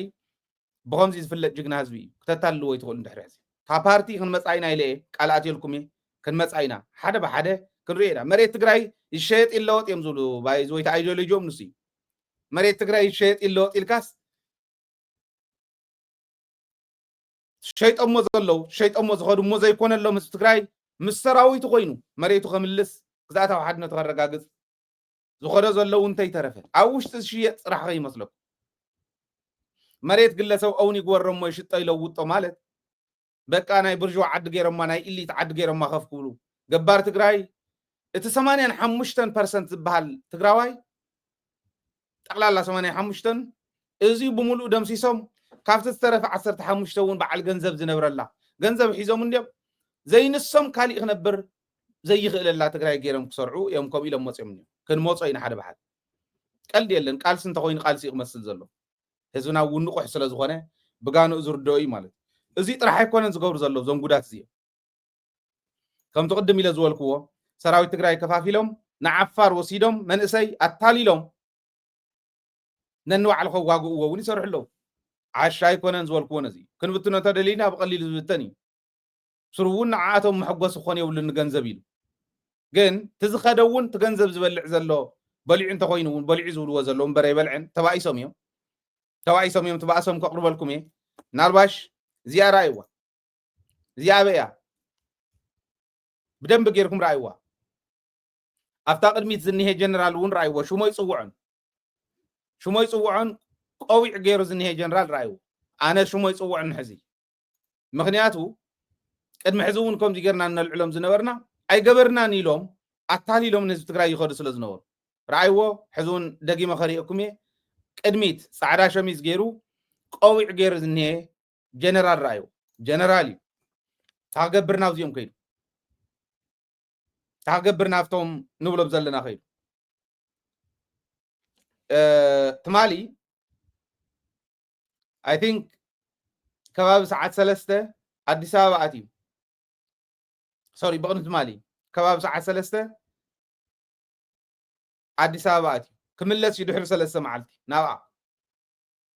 ከም ዘሎ ውርደት የለን ንዘይኸውን ኣይትፃዓሩ ኣይትድከሙ ከይትብልዑ ከምታ ወድን በይተይ ዝበላ ደጊምና ንዛረባ ኣለና እዚኣ ደጋጊምና ንዛረባ ኣለና ከይትብልዑ ከይትጠፍኡ ትማሊ ተኮሪፍካ ናተይ ሓሳብ ብሓይሊ ኣማኢት ዝደገፍዎስ ታናተይ በይና ትቃወማ እሞ ታናተይ ንበይና ናይ 11 ሰባት ንናይ ማኢት ድምፂ ኣሸኒፉ ዘይከደልካ ድምፅኻ ብሓይሊ ክትግብር ሞኪርካ ተኣረም ተባሂልካ ብለይልካ ናብዚ ትኸይድ ኣዲስ አበባ ሰፊርካስ ዘይትረአ መሲሉካ ደደቢት ኮይ ደደቢት እዩ እንተ ዘይ ኣሪሙ ሽሞ ልዒለ ሪኢኹሞ ኢኹም ንዝፈልጦ ይፈልጦ እዩ ኩለን ዝገብረን ዘሎ ግን ከቃልዑ ንሕጂ ግን ማለት ምናልባሽ ተተስተኻኸለ ኢለ ከምሕረ ዝገበርኩሞ ቅድሚ ሕዚ ዝገበርኩሞ ቃልሲ ዝገበርኩም መስተዋፅኦ ብዜሮ ንክራባሕ ዝተኸዱ እንታ ክንደይ ተሓምቁ ምብላዕ ዶ ጠፊእና ይመስለኩም ሕዚ ገንዘብ ክንወኩም ደይብልና ኣለውን ስልጣን ክንሸመኩም ደይብልና ኣለዉ እንዳ ዳዕል ጌታቸው ትግራይ ስልጣን ሂባቶም ህዝቢ ትግራይ ስልጣን ሂብዎም ኣሚንዎም ኣኽቢርዎም ንሃይለ እኮ ክንዱ ዝኣክል ክብረ ይሃወ ሃይለ ስልጣን ዝሃበኒ የብለይ ኣምሂሩ ንግኒ ኣብዚኣ ኢንቨስትመንት ኣብዚኣ እየን ስለዚ ነዚ ህዝቢ እዚዩ ይትረፍዶ ስልጣን እንድሕር ደልየውን ዝኽእል እንተኮይነ ተወዳዲረ ዘሽንፍ እንተኮይነ ዘይኽእልኣኒ ህዝቢ ድልየት ተሃሊኒ ማለት ኣይደልዮን ኣነ ከምኡ ብሱል ዝኾነ መራሒ እንተመፂኑ ዘይኽእልእ ህዝቢ ይትረፍ እሞ እስታት ተሪፉ እቲ ቅድሚ ሕዚ ዝገበረለ ኢንቨስትመንተይ ቃልሲ ህዝቢ ትግራይ ናብዚ ይብፅሕኒ ክሒሰ ኣይከፍሎን ኣይውድኦን እዚ ዘቃልሰኒ እምበር ስልጣን ዳኣለሚኖምና 10 ግዜ ዋላቱ ማለት ቶም ዓበይቲ ዝበሃሉ ስልጣናት ኣብኡ ዝኒሄው ሕዚ ኮይኖም ዝኒሄው ተለሚና ኣሎም እኮ ዝኣበናዮም ኮ ንምንታይ ድናኣቢና ገንዘብ እኮ ገና ቴሌቪዥን ክንጅምር ከለና ጁንታ በሉ ህወሓተይ ትበሉ መንግስቲ ትግራይ የለን በሉ ተቃወምትን ካልኦትን ክመፁ ግበሩ ናይ 5 ዓመት ሳተላይት ብሓንሳብ ክንከፍል ድሕሪኡኹም እንዳገበርና ክንከፍል ድላይኩም ዓይነት ስቱድዮ ስርሑ ገንዘብ ክንወክ ዘይተባሃልና እየለለይ ህዝብና ኣይንኽሕድን ዘይተባሃልና ቁርሙድምድ ኢልና ከምታ ንኾና ዘለና በብዝኸድና እየ እንዳተመረዝና እውን ሳላ ጸሎት ህዝብና ሳላ ድጋፍ ህዝብና እንዳወፃና እንዳምለጥና ክንቅፅል ኢና ቃልስና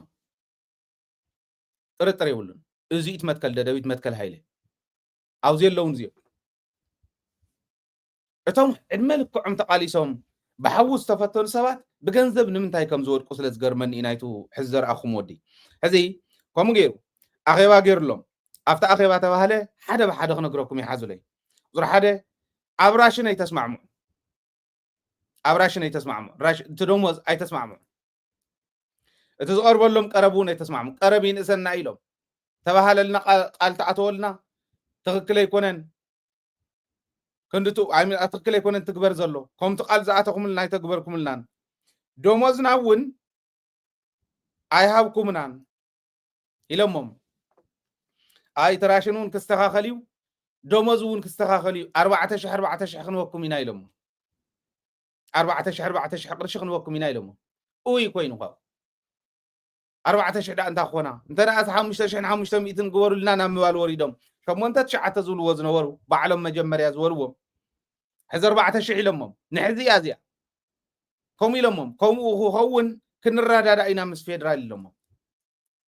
مس فيدرال ترى رادينا 14 وهاوكم كنقبرينا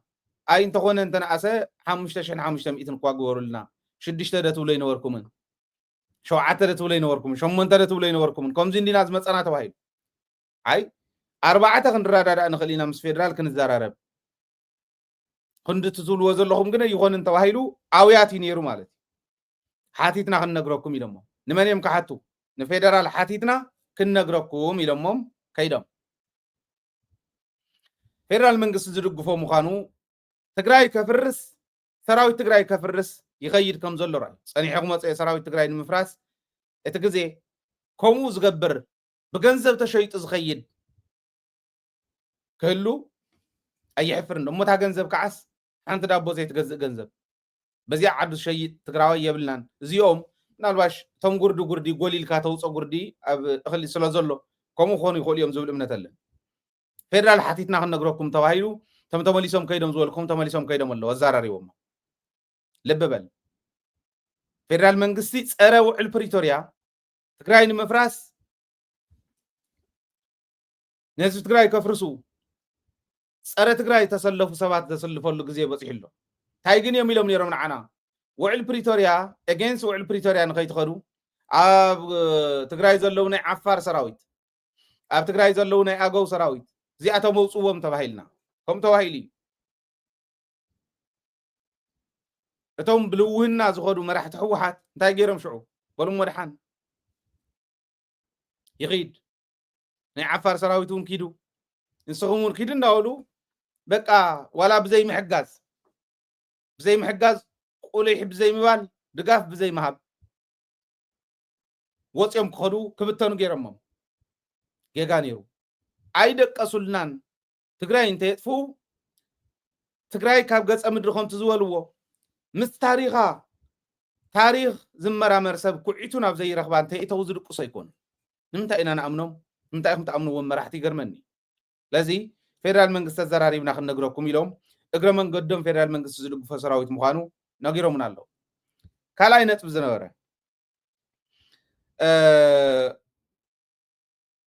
እቲ ኣኼቦኦም ፌደራል መንግስቲ بدحننتون بسراويتم غير يحلوا نير تجميرو اسكع زودا اخيبهم يحلوا نير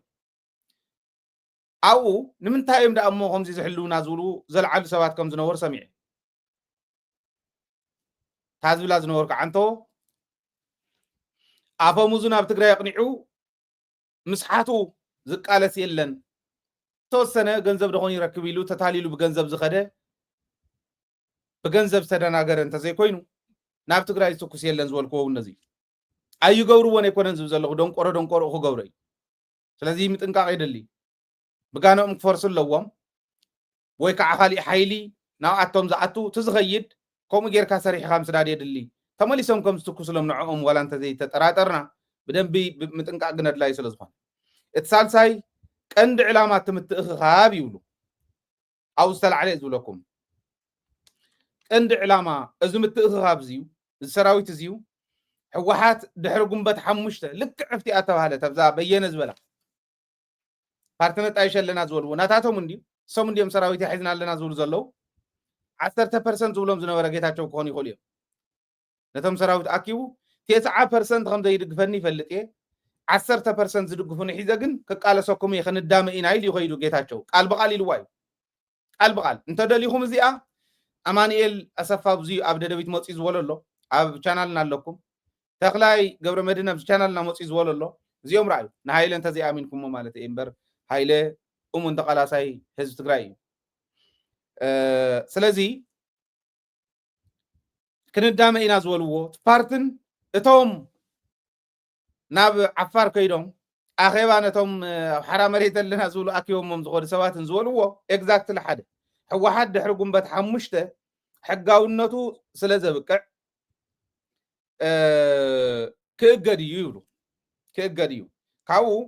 ኣብ ቀጻሊ መረፃ ዝሳተፍ ፓርቲ ተቋቂሙ ስለ ዘሎ ትሕዚ ዝብለኩም ዝነበርኩ በየነ ተቋቂምና ኢና ሕወሓት ክድሕድሓያ ዝብላ ዝነበረ ይርዳእኹም ዲ ዝበለ ወዲ መድን ይርዳእኹም ኢና ክንብሎም ከምኡ ተሓሳቡ እዚ ስለ ዝኾነ ይብሉ እቲ ሕዚ ዝጣየሽ ዘሎ ንጌታቸው ዝጣየሽዎ ዘለው መንግስቲ ስለ ዝኾን ኣቋራጭ መንግስትነት ማለት እዩ ናይ ትግራይ ሓይልታት ፀጥታ ከዓቱ ዝኒሄቶ ኣለና ዝብሉ ዘሎ ቲዲኤፍ ኣፍሪስና ንስኹም ኢኹም ትኾኑ ናይ ትግራይ ሓይልታት ፀጥታ ኣብዚ ዘለኹም ሓለፍቲ ናይ ሰራዊት ትግራይ ክትኮኑ ኢኹም ጀነራል ክኸውን ማለት እዩ ከምከም ኢሎም ኣታሊሎም ዝወስዱ ንስኹም ኢኹም ሓለፍቲ ሓይሊ ምክልኻል ኢትዮጵያ ከዓ ዕጥቂ ስንቂ ደሞዝ ኩሉ ከቅርበልና እዩ ከቅርበልኩም ክንረዳዳ ኢና ግን ካብ 4,000 ይትሓልፍን እዚ ይብልዎ እዚ ጌርካ ታሊልካ ዘምፃኻየ ሰራዊትስ ስልጣን ክሕዝ ደልዮም ከይመስለኩም ወይ ስልጣን ክትሕዝ ኢኻ ክብልዎ ከለው ሰኢሉ ከይመስለኩም ስልጣን ክንሕዝ ኢና ዝብል ድልየት ዘለዎም እውን ዘየለው ከይመስለኩም ትዋና ግን ዝገርመኒ ከምኡ ዝበለ ዓሻ ደለና እዩ ከምዚ ዝበሉ ደናቁርስ ኣበይ ከባቢ ዝነበሩ እዮም ኣበየናይ ግዜ ዝተፈጠሩ እዮም ክንዱ ዝኣክል ድንቁርና መሳርሒ ኣብይ ኣሕመድ ኮይኖምስ ምስ ህዝቢ ትግራይ ኮይኖም ዘይሽነፉስ ምስ ኣብይ ኣሕመድ ኮይኖም ከሽንፉ ንዮሃንስ ገብረ መስቀል ዘይጥይቕዎ እታ ዓወት እኮ ዘላ እታ ጅግንነት እኮ ዘላ ኣብቲ ህዝቢ እምበር ኣብቶም ጀነራላትና እውን ኣይኮነት ንሶም ካብቲ ህዝቢ ዝወፁ ስለ ዝኾኑ እዮም ተተጋዳላይና ካብ ህዝቢ ትግራይ ዝወፀ ስለ ዝኾነ እዩ ጅግና ኮይኑ ካብ ህዝቢ ትግራይ ወፂ ግን ህዝቢ ትግራይ ደጀኑ ስለ ዝገበረ እውን ማለት እሕና እውን ካብ ህዝቢ ትግራይ እንዲና ወፂና ከይብሉ ብተግባር እውን ተረኣየ ስለ ዝኾነ ዮሃንስ ገብረ መስቀል እኮ ክንዲ ጀነራል ህንፃ ኣብታ ራያ ኮይኑ ጀነራል ህንፃ ኣብ ራያ ኮይኑ ዝነበረ ሰራዊትን ኣብ ዓፋር ከባቢ ኮይኑ ዝነበረ ሰራዊትን ዮሃንስ ገብረ መስቀል ሒዝዎ ዝመፀ ናይ ዓሰስ ገሰስ መዓትን ብቁፅር እኮ ኣማይ ትዕፅፉ ኸውን እዩ እቶም ከም ሽላ ከም ፅኽድም ናብ መሬትን ናብ ሰማይን ብሰከንድታት ዘሊሎም ኣበይ ውዒሎም ኣበይ ይሓድሩ ምንም ክትግምቶም ዘይትኽእል ሊሎታት ግን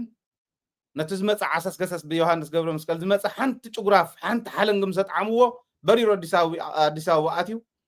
ድሕሪ ስብሓት ነጋ ሕወሓት ይብል ከምዚኣ ክብል ኢና ንሰምዖ ዘለና ኣይመፀን ድሕሪያ ህዝቢ ትግራይ ብድሕሪኻ ዘየሰለፍካስ እዚ ክትገብር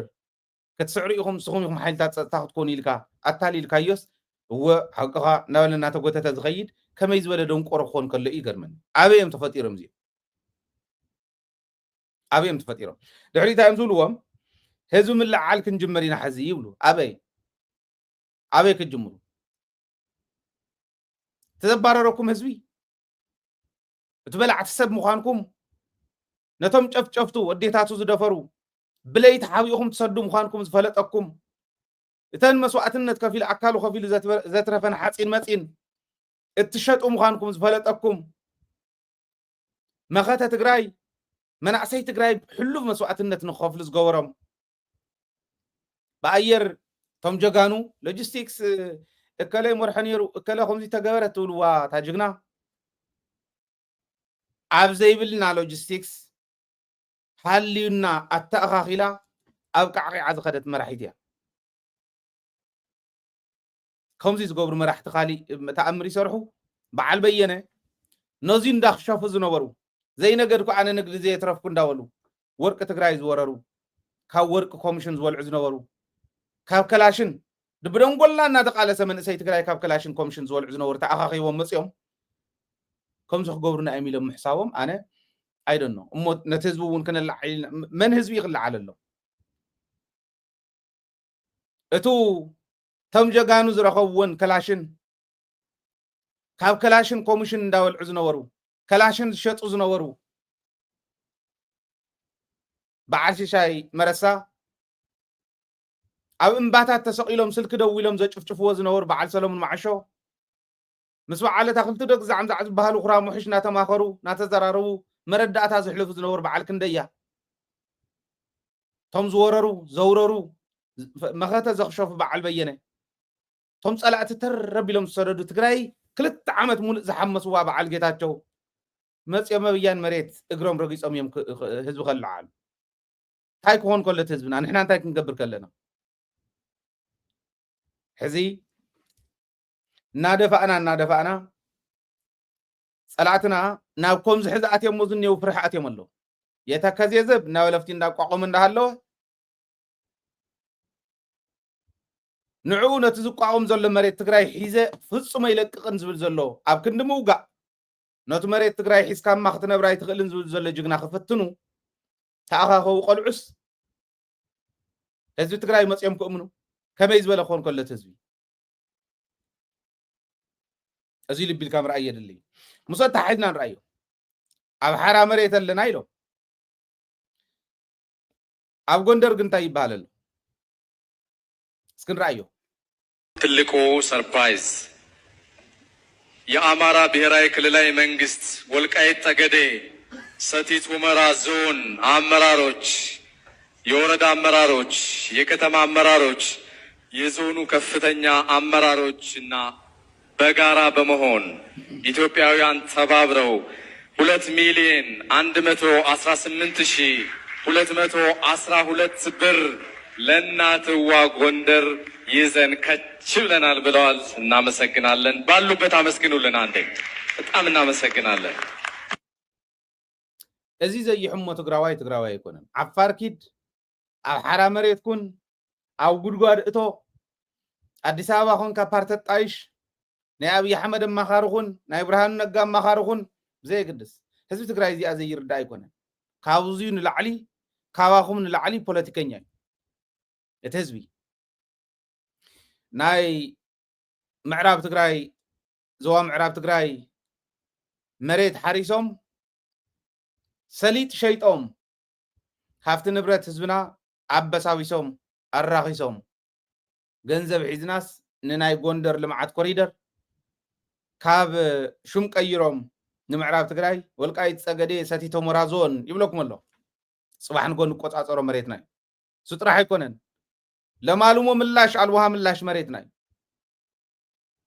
እዚኦም መጽ ኢና ሰኢልካ ኣይኮነን ኣብይ ኣሕመድ ንጌታቸው ሒዙ ይውጋእና ሽግር የለን ንሕና ምስ መስለና ንቃለስ እንታይ ፀገም ኣለዎ ሕጂ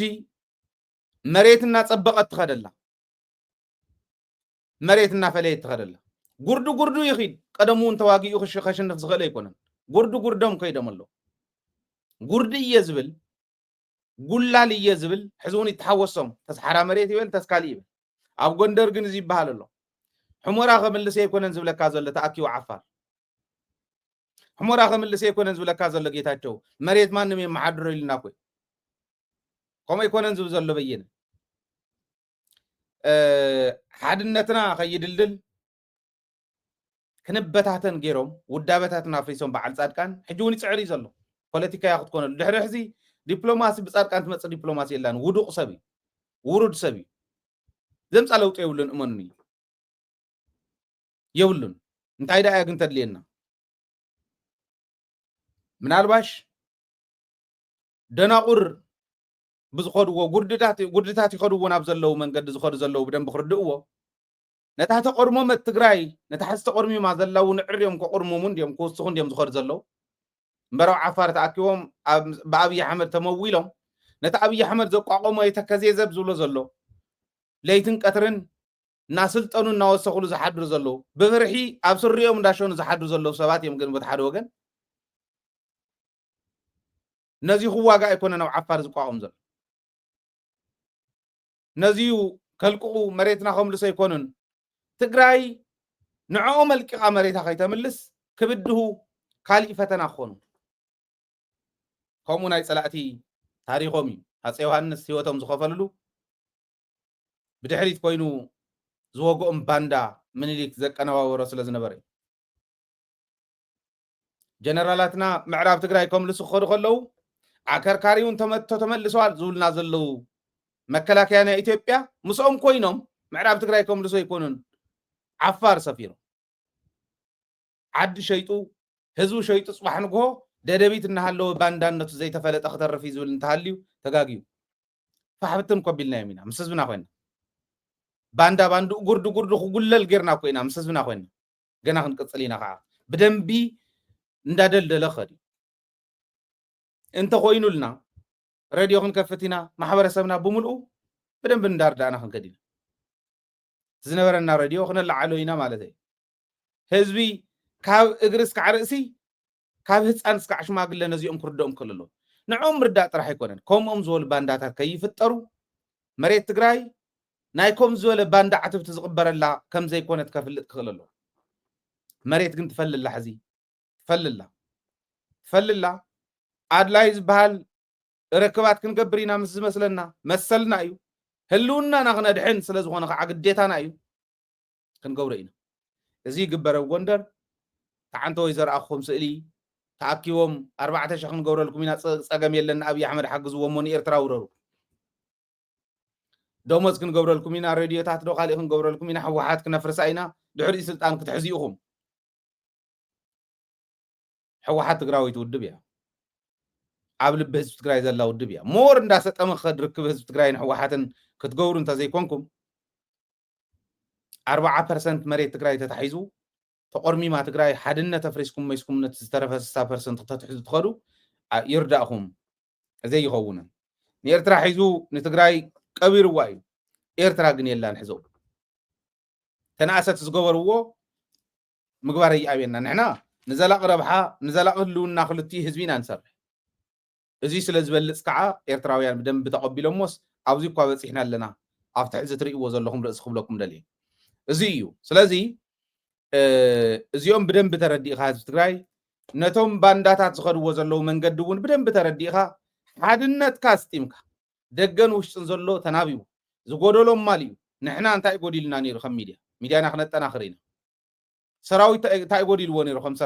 ሰራዊት ዝጎደሎ ከም ማል እዩ ህዝቢ እውን ከምኡ ደገ ዘለዋ ውዳበታት ውሽጢ ዘለዋ ውዳበታት እውን ከምኡ ከምዚ ጌርና ኢና ንኸይድ ተደጋጊፍና ትግራይ ምዃና ብተግባር ተመስክረሉ ግዜ ሕዚ መሬትና ንምልሰሉ ዝኽረምቲ እዚዩ ፈፂሙ ተመዛባላይ ወገንና ኣብ ዘለዎ ኣብ ቸንዳ ከም ዘይኸርም ጌርና ኢና ክንፅዕር ዘለና እዚሁ ከዓ ክንተግብሮ ንኽእል ኢና ዝብል እምነት ኣለኒ ናብቲ ካሊእ ቅድሚ ምኻድና ሓደ ክልተ ዝኾና መስተዋቅያ ኣለዋ መፋለጥ ኣለዋ ንስተን ርኢና ክንምለስ ኢና ታሪኻውን ሃይማኖታውን ላኻምባ ቅዱስ ጊዮርጊስ ገዳም ኣብ ዞባ ሰሜናዊ ምዕራብ ወረዳ ታሕታይ ቆራሮ ካብ ከተማ ሽረ እንዳስላሴ 5 ኪሎ ሜትር ንኣንፈት ሰሜን ምብራቕ ኣብ ዝርከብ ኣዝዩ በሪኽ እምባ ነዛ ከተማ ግርማን መጎሱን ኮይኑ ዝርከብ ዓብይ ገዳም እዩ ኣብዚ ማይ ድራሻ ዓብይ ከተማ ከም ዝነበረ ብዘበን ዳኣማት ተባሂሉ ኣብዚ ናይዚ ቦታ እዚ ሰበኻ ተረኺቡ እዩ ትምህርተ መስቀል እያ ላኻምባ ጊዮርጊስ ኣብ ቅዱስ ጊዮርጊስ ላኻምባ ገዳም ናይ ክልልናን ሃገርናን ሃፍትን መስሕብ ቱሪዝምን ዝኾኑ ብርክት ዝበሉ ሓድግታትን ቅርስታትን ንዋየ ቅዱሳትን ዘለው እንትኾን ካብዚኦም ዝተወሰነ ንምጥቃስ ዝኣክል ደቂቀ ነቢያት ዝበሃል እዚ ደቂቀ ነቢያት እንታይ እዩ ተይልና እዚ ሕጂ ብሳይነስ ዓለም ዝመራመረሉ ዘሎ ናይ ጥበብ ናይ ምርምር መጽሓፍ እዩ እቲ ኻሊእ ወንጌለ ዘወርቅ ዝበሃል መንነትን መወቆልን ህዝብና ብዝርዝርን ብዕምቆትን ዝሓዘ ጥንታዊ መጽሓፍ እዩ ጊዮርጊስ ላኻምባ ሓደ ዓብይ ታሪካዊ መንፈሳዊ ስፍራ እዩ ካሊእ ገድለ ጊዮርጊስ ኣጠቓሊሉ ዝሓዘ ክብረ ነገስ ጥንታዊ ናይ ብራና መጽሓፍ እንትኸውን ኣብ ዋን ናይ ኢትዮጵያን ናይ ኤርትራን ናይ ባድመ ናይ ወሰን ውጥት ዓበይቲ መራሕቲ ሃገርና ከይተረፈ ብሄሊኮፕተር ናፍቲ ገዳም መጺኦም ነዚ መጽሓፍ ከም ዓብይ መጣቐስን መርትዖን ኮይኑ ክቐርብ ዝተጠቐምሉ ታሪኻዊ መጽሓፍ እዩ ብግእዝ ተጻሕፊኦም እቶም መብዛሕትኦም እቶም ብግእዝ ተጻሒፎም ዝርከቡ ኣብ ናይ ትግራይ ኩነታት መንነት ትግራይ ዝገልጽዮም ነቲ ገዳም ዝምጥን ቤተ ክርስቲያን ንምስራሕ ንቀደም ጽርግያ ክንጽርግ ኣለና ኢልና ብዙሕ ልዕሊ 2 ሚልዮን ንጽርግያ እዚ ወዲ እዩ ዝውድኦ ማተርያል እንትረአ እንተለገን ኣስታትና ካብ 30 እስካዕ 35 ሚልዮን ክበጽሕ ኢልና ንግምት ዝልኻምባ ቅዱስ ጊዮርጊስ ተወለድትን ዝኾንኩም ነዚ ንሰርሖ ዘለና ህንፃ ኣድላይ ዝኾነ ሓገዝ ክትገብሩልና ብስም ቅዱስ ጊዮርጊስ ጻውዒትና ነቕርብ ብሽም ዞባ ሰሜን ምዕራብ ሃገረ ስብከት መጽዋዕታይ ከተሓላልፍ ይፈቱ እውን ኣብቲ በዓሉ ኣነ ንባዕለይ እውን ኣብኡ ተረኺበ ኩሎም ጻውዒትና ኣኽቢሮም መጺኦም በዓል ንኸኽብሩ ሓደራ ንብለኩም ኣለና ኣብ ከይዲ ህንፀት ዝርከብ ቤተ ክርስቲያን ብምሉእነት ንምዝዛም ናብቲ ናይ ገዳም ናይ ባንኪ ሒሳብ ቁፅርታት ሓገዝኩም ኣታዊ ብምግባር ናይቲ በረከት ተኻፈልቲ ክትኮኑን ዝኽኣልኩም ድማ ሚያዝያ 23 2017 ዓ.ም ኣብ ዝኽበር ናይ ዝገዳም በዓል ብኣካል ተረኺብኩም መጺኹም ክትባረኹን ብስም ቅዱስ ጊዮርጊስ ለኻምባ ገዳም ብዝለዓለ ኣኽብሮት መንፈሳዊ ጻውዒትና ነቕርብ ለዚ ከምታ ተኸታተልኩማ ንሕና ከም ደደቢት ቅርስታትና ክንጥቀመሎም መስሕብ ቱሪዝም ክኾኑ ወለዶና ክፈልጦም ብደንብ ተዓጢቕና ተላዒልና ከም ዘለና ተከታተልዎም ተሉ ኢኹም ገለገሊኦም ክላ እዚ ዳሞ ናይ ቤተ ክርስቲያን እንዲ እዚ ዳሞ ናይ መስጊድ እንዲ እንዳወሉ ዝገድፍዎ ቅርስና ታሪኽና ኣፋሊጥና ንህዝብና ብደንብ ተደላዲሉ ዓለም ብዝጉብንዮ ደረጃ ኮይኑ ተስተኻኺሉ ንትግራይ ሃፍቲ ክኸውን ትዘላቀ ሃፍቲ ዘይሃልቕ ፍጹም ዘይሃልቕ ሃፍቲ እሞ ከዓ ትካ ኣልባ ዝበሃል ኢኮኖሚ መሰረት ናይቲ ትካ ኣልባ ዝበሃል ኢኮኖሚ ከም ዝኾኑ ዓለም ብደንቢ ዘቕመጠቶም እዮም እዚኦም ንሕና ከም ተጋሩ በዚሁ ዓብይ ጸጋ ኣለና ዓብይ ሃፍቲ ኣለና ሪኢኹም ኢኹም ናይ ሳይንስን ቴክኖሎጂን ምርምራት ንኽገብሩ ዓዲ ሃገር ካብ ጀርመን መጽኦም ነዚ መጽሓፍ እዚ በይዛኹም እንዶ እሞ ኮፒ ጌርና እንዶ እሞ ከምዚ እንዶ ይብሉ መጽሓፍትና በይ ከም ዘለው ብጸላእቲ ተወሪሮም ተሸየጥዎ በይ ከም ዘለው ትፈልጥዎም ኢኹም በዓል ጌታቸው ነዚ ኸብሩ ሪኦም ሕዚ ክመፁ እምበኣር ብዙሕ ቢልዮናት ክወሃቦም ናይ ትግራይ ተንዘይ ተወረራ ሳላቶም ጀጋኖ ቦታትና ከም ዝረኣኹሞም እንተሰብ ጉሊኦም እንተሰብ ቀምሾም ሓቢኦም ተሰብ ጉድጓድ ሓቢኦም ዘትረፍወን ጀጋኑ ወለድና ዘትረፍወን እሞ ብጀጋኑ ወለድና ዝተሰርሐ ታሪኽ ንኸብሩ ሪኦም ዝመፁ ዘለው ንሶም ቢያን ወሎ ነቲ ቅርስና ነቲ ከም ዝበለ ቅርሲ ዝሓዘ ትካልና ግን ኣብ ኦርቶዶክስ ተዋህዶ ቤተክርስቲያን ዝርከባ ታሪኻትና ኩለን እስላማይን ክርስቲያንን ኩሉ ክሕግዝ ክኽእል ኣሎ ኣብ ናይ እስልምና ሃይማኖት መሳጊድን ካልኢን ዝርከባ ቅርስታትና እስላማይን ክርስቲያናይን ኩሉ ክትሓጋገዝ ክኽእል ኣሎ እዚዩ ናተይ ጥራሕ መልእኽቲ ከይመስለኩም ትግራይ ትጠልቦ ትግራይ ትደልዮ እዚዩ ስለዚ ሓደራ ኣብዛ ሕዚ ዝተገበረት ጻውዒት ኣብ ሽረ ከባቢ ዘለው ጥራሕ ኣይኮነን ኣብ መላእ ዓለም ዘሎ ከምታ ዝረኣኹማ ናፍቱ ኣካውንት ናይቱ ገዳም ኣብ ፌስቡክ ፔጅና ናብ ዩቱብ ቻናልና እውን ክንልጥፎ ኢና ብቴሌግራም እውን ክንለቆ ኢና እቲ ቪድዮ እቲ ኣካውንት እውን እኒሄኩም ክትሕግዙ ኣለኩም ብማዕዶ እውን ክሕገዝ ክኽእል ንምንታይ መሲልኩም እዚኣ እንተ ተቋቂማ ኣብ ቤተክርስትያን እውን ሰርሑና ሓግዙና እዮም ዝብሉ ዘለው 35 ሚልዮን ማለት ምንም ማለት ኣይኮነትን ምንም ማለት ኣይኮነትን ዓዲ ዘሎን ደገ ዘሎን ኩሉ እንተ ተሓጋጊዙ ብፍላይ ሰዋፍቲ እንተሓጊዝኩም ምንም ማለት ኣይኮነትን እዚኣ ቀላል እያ ለዚ ሓደራ ዝብለኩም ቅርስታትና መጀመርያ ነደላድሎም እስኪ ብመራሕቲ እምነት ኣቢሉ ክትግበር ዘለዎ ናይ ቱሪዝም መስሕብ ናይ ሓወፅቲ ናይ ምጉብናይ መስርሕ ነቲ ዓዲ ዓብይ እታወት እዩ ንሕና ላሊበላ ገለ ይብል ላሊበላ ትፍለጠሉ ዝኣክል ኣብ ትግራይ ዘለዋ ኣማኢት ላሊበላታት ተፈሊጠን ዶ ካብ ሓደ ከውሒ ተሰርሐት ስለ ዝኾነት እያ ላሊበላ ካሊእ ተኣምር ኮ የብላን ካሊእ ተኣምር የብሉን ካብ ከውሒ ተሰርሑ ቤተክርስትያናት ኣብ ትግራይ ክንደይ እዮም ንሕና እውን ኮይና ዘይንፈልጦም ነደላድሎም ከምዚ ዝበሉ ከም ትሕዚ ዝረኣኹም ዓይነት ቅርሲ ዝሓዙ ትካላትና ቤተ እምነታትና ክንደይ እዮም ምናልባሽ ኣብ ዝሓለፈ ናይ ቅድስት ማርያም ማስታወቂያ ክነሕልፍ ከለና እውን ዝረኣኹሞን እዩ ንስውን ኣለና ፔጅና ኣሎ ፔጅና ረኣይዎ ንሓግዞም እዚኦም መስጊድና አልነጃሽ እውን እንተኾነ ዋይናት ካብ ዓለም ዘለው መሳግዲ ብዝበለፀ ደረጃ ተኣኻኺምና ዘይንስርሐሉ ምክንያት የለን እዚኦም ቅርሲ ናይ ትግራይ ናይ እስልምና ኣይኮነን ናይ ኣብ መሬት ትግራይ እዩ ዘሎ እስላማይ እውን ሓጂ ይኹን ሸኽ ይኹን ከይዱ ነዛ ቤተክርስትያን እዚኣ ከስርሓ እየ ዝፅውዕ ማለት ስለዚ እዚ ክንገብር ክንክእል ኣለና ተኻሊእ እዚ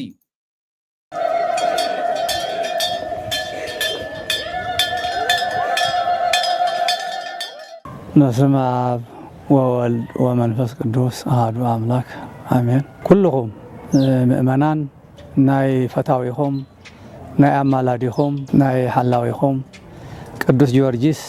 ሊቀ ሰማዕታት ቅዱስ ጊዮርጊስ ዝኽበረሉ በዓል መፂኹም ንኽተኽብሩ መንፈሳዊ ፃውዒትና ነቕርበልኩም። እዚ መንፈሳዊ ፃውዒት ኣብ ዞባ ሰሜን ምዕራብ እንዳስላሴ ሽረ ኣብ ወረዳ ታሕታይ ቆራሮ ዝርከብ ጥንታዊ ደብሪ ደብረ ምህረት ቅዱስ ጊዮርጊስ ቅዱስ ኡራኤል ኣብነ ገብረ መንፈስ ቅዱስ ቤተ ክርስቲያን ሩባ ዕዳጋ ገባረ መንክራት ፈዋስ ድውያን ብዙሕ ማይ ጸለት ዘለዎ ምዕራፈ ቅዱሳን ብዙሓት ሰባት ዝተፈወሱሉን ብስነ ኳዕቲ ዝተረኸበ ጥንታውን ታሪካውን ከተማ ማይድራሻ ዝርከብ ቦታ እዩ። ናይዚ ደብሪ ዓመታዊ ክብረ በዓል ንነዊሕ እዋን በብዓመቱ ብድምቀት እናተኸብረ ዝመፀ እንትኾን እንሆ ሎማ ዓመት እውን 23 ሚያዝያ 2017 ዓመተ ምህረት ብፍሉይ ተዳሊና ንጽበየኩም ኣለና። ኩላናኡ መጺና ንኸነኸብር ናይ ቅዱስ ጊዮርጊስ ኣማላጅነትን ናይ እግዚኣብሔር ፈቃድን ይግበረልና። ናይዞም ቅዱሳን ምዕራፈ ጻድቃናት ናይ ሰማዕታት ዝኾነት ቦታ መጺኹም በረከት ንኽትሳተፉ እዚ ትርእይዎ ዘለኹም ህንፃ ን10 ዓመታት ዝኣክል እንዳተሃነፀ ጸኒሑ ኣብ መንድቕ ምዝዛም እንዳተረከበ እዩ ዘሎ። እዚ ዝህነፅ ዘሎ ታሪካዊ ደብረ ሓዱሽ ህንፃ ቤተ ክርስቲያን ብሳላኹም ኣብ ምዝዛም መንደቕ ዝበፅሓና እንትንኮን ሕዚ ዝተረፈና ቆርቆሮ ምኽዳንን ማዕጾ ምግጥጣምን ማለት እውን ናይ ፊኒሽንግ ስራሕቲ እዩ እሞ ኣብ ርሑቕን ቀረባን እትርከቡ እንተኽኢልኩም ብኣካል ክትርከቡልና እንተዘይክኢልኩም ድማ በቶም ኣብ ታሕቲ ተጻሒፎም ዘለዉ ናይ ባንኪ ሒሳብ ቁፅሪ ኣታዊ ክትገብሩልና መንፈሳዊ ፃውዒትና ንቐርብ። ንዝበለፀ ሓበሬታ ድማ በቶም ተጻሒፎም ዘለዉ ቁፅታት ስልኪ ደው ኢልኩም ሕተቱና። ካብ ዝቕበል እቲ ዝህብ ብፁዕ እዩ። ናይ ደብረ ምህረት ቅዱስ ጊዮርጊስ ሩባ ዕዳጋ ሰበካ ጉባኤን መስርሒ ኮሚቴን ርሑስ በዓል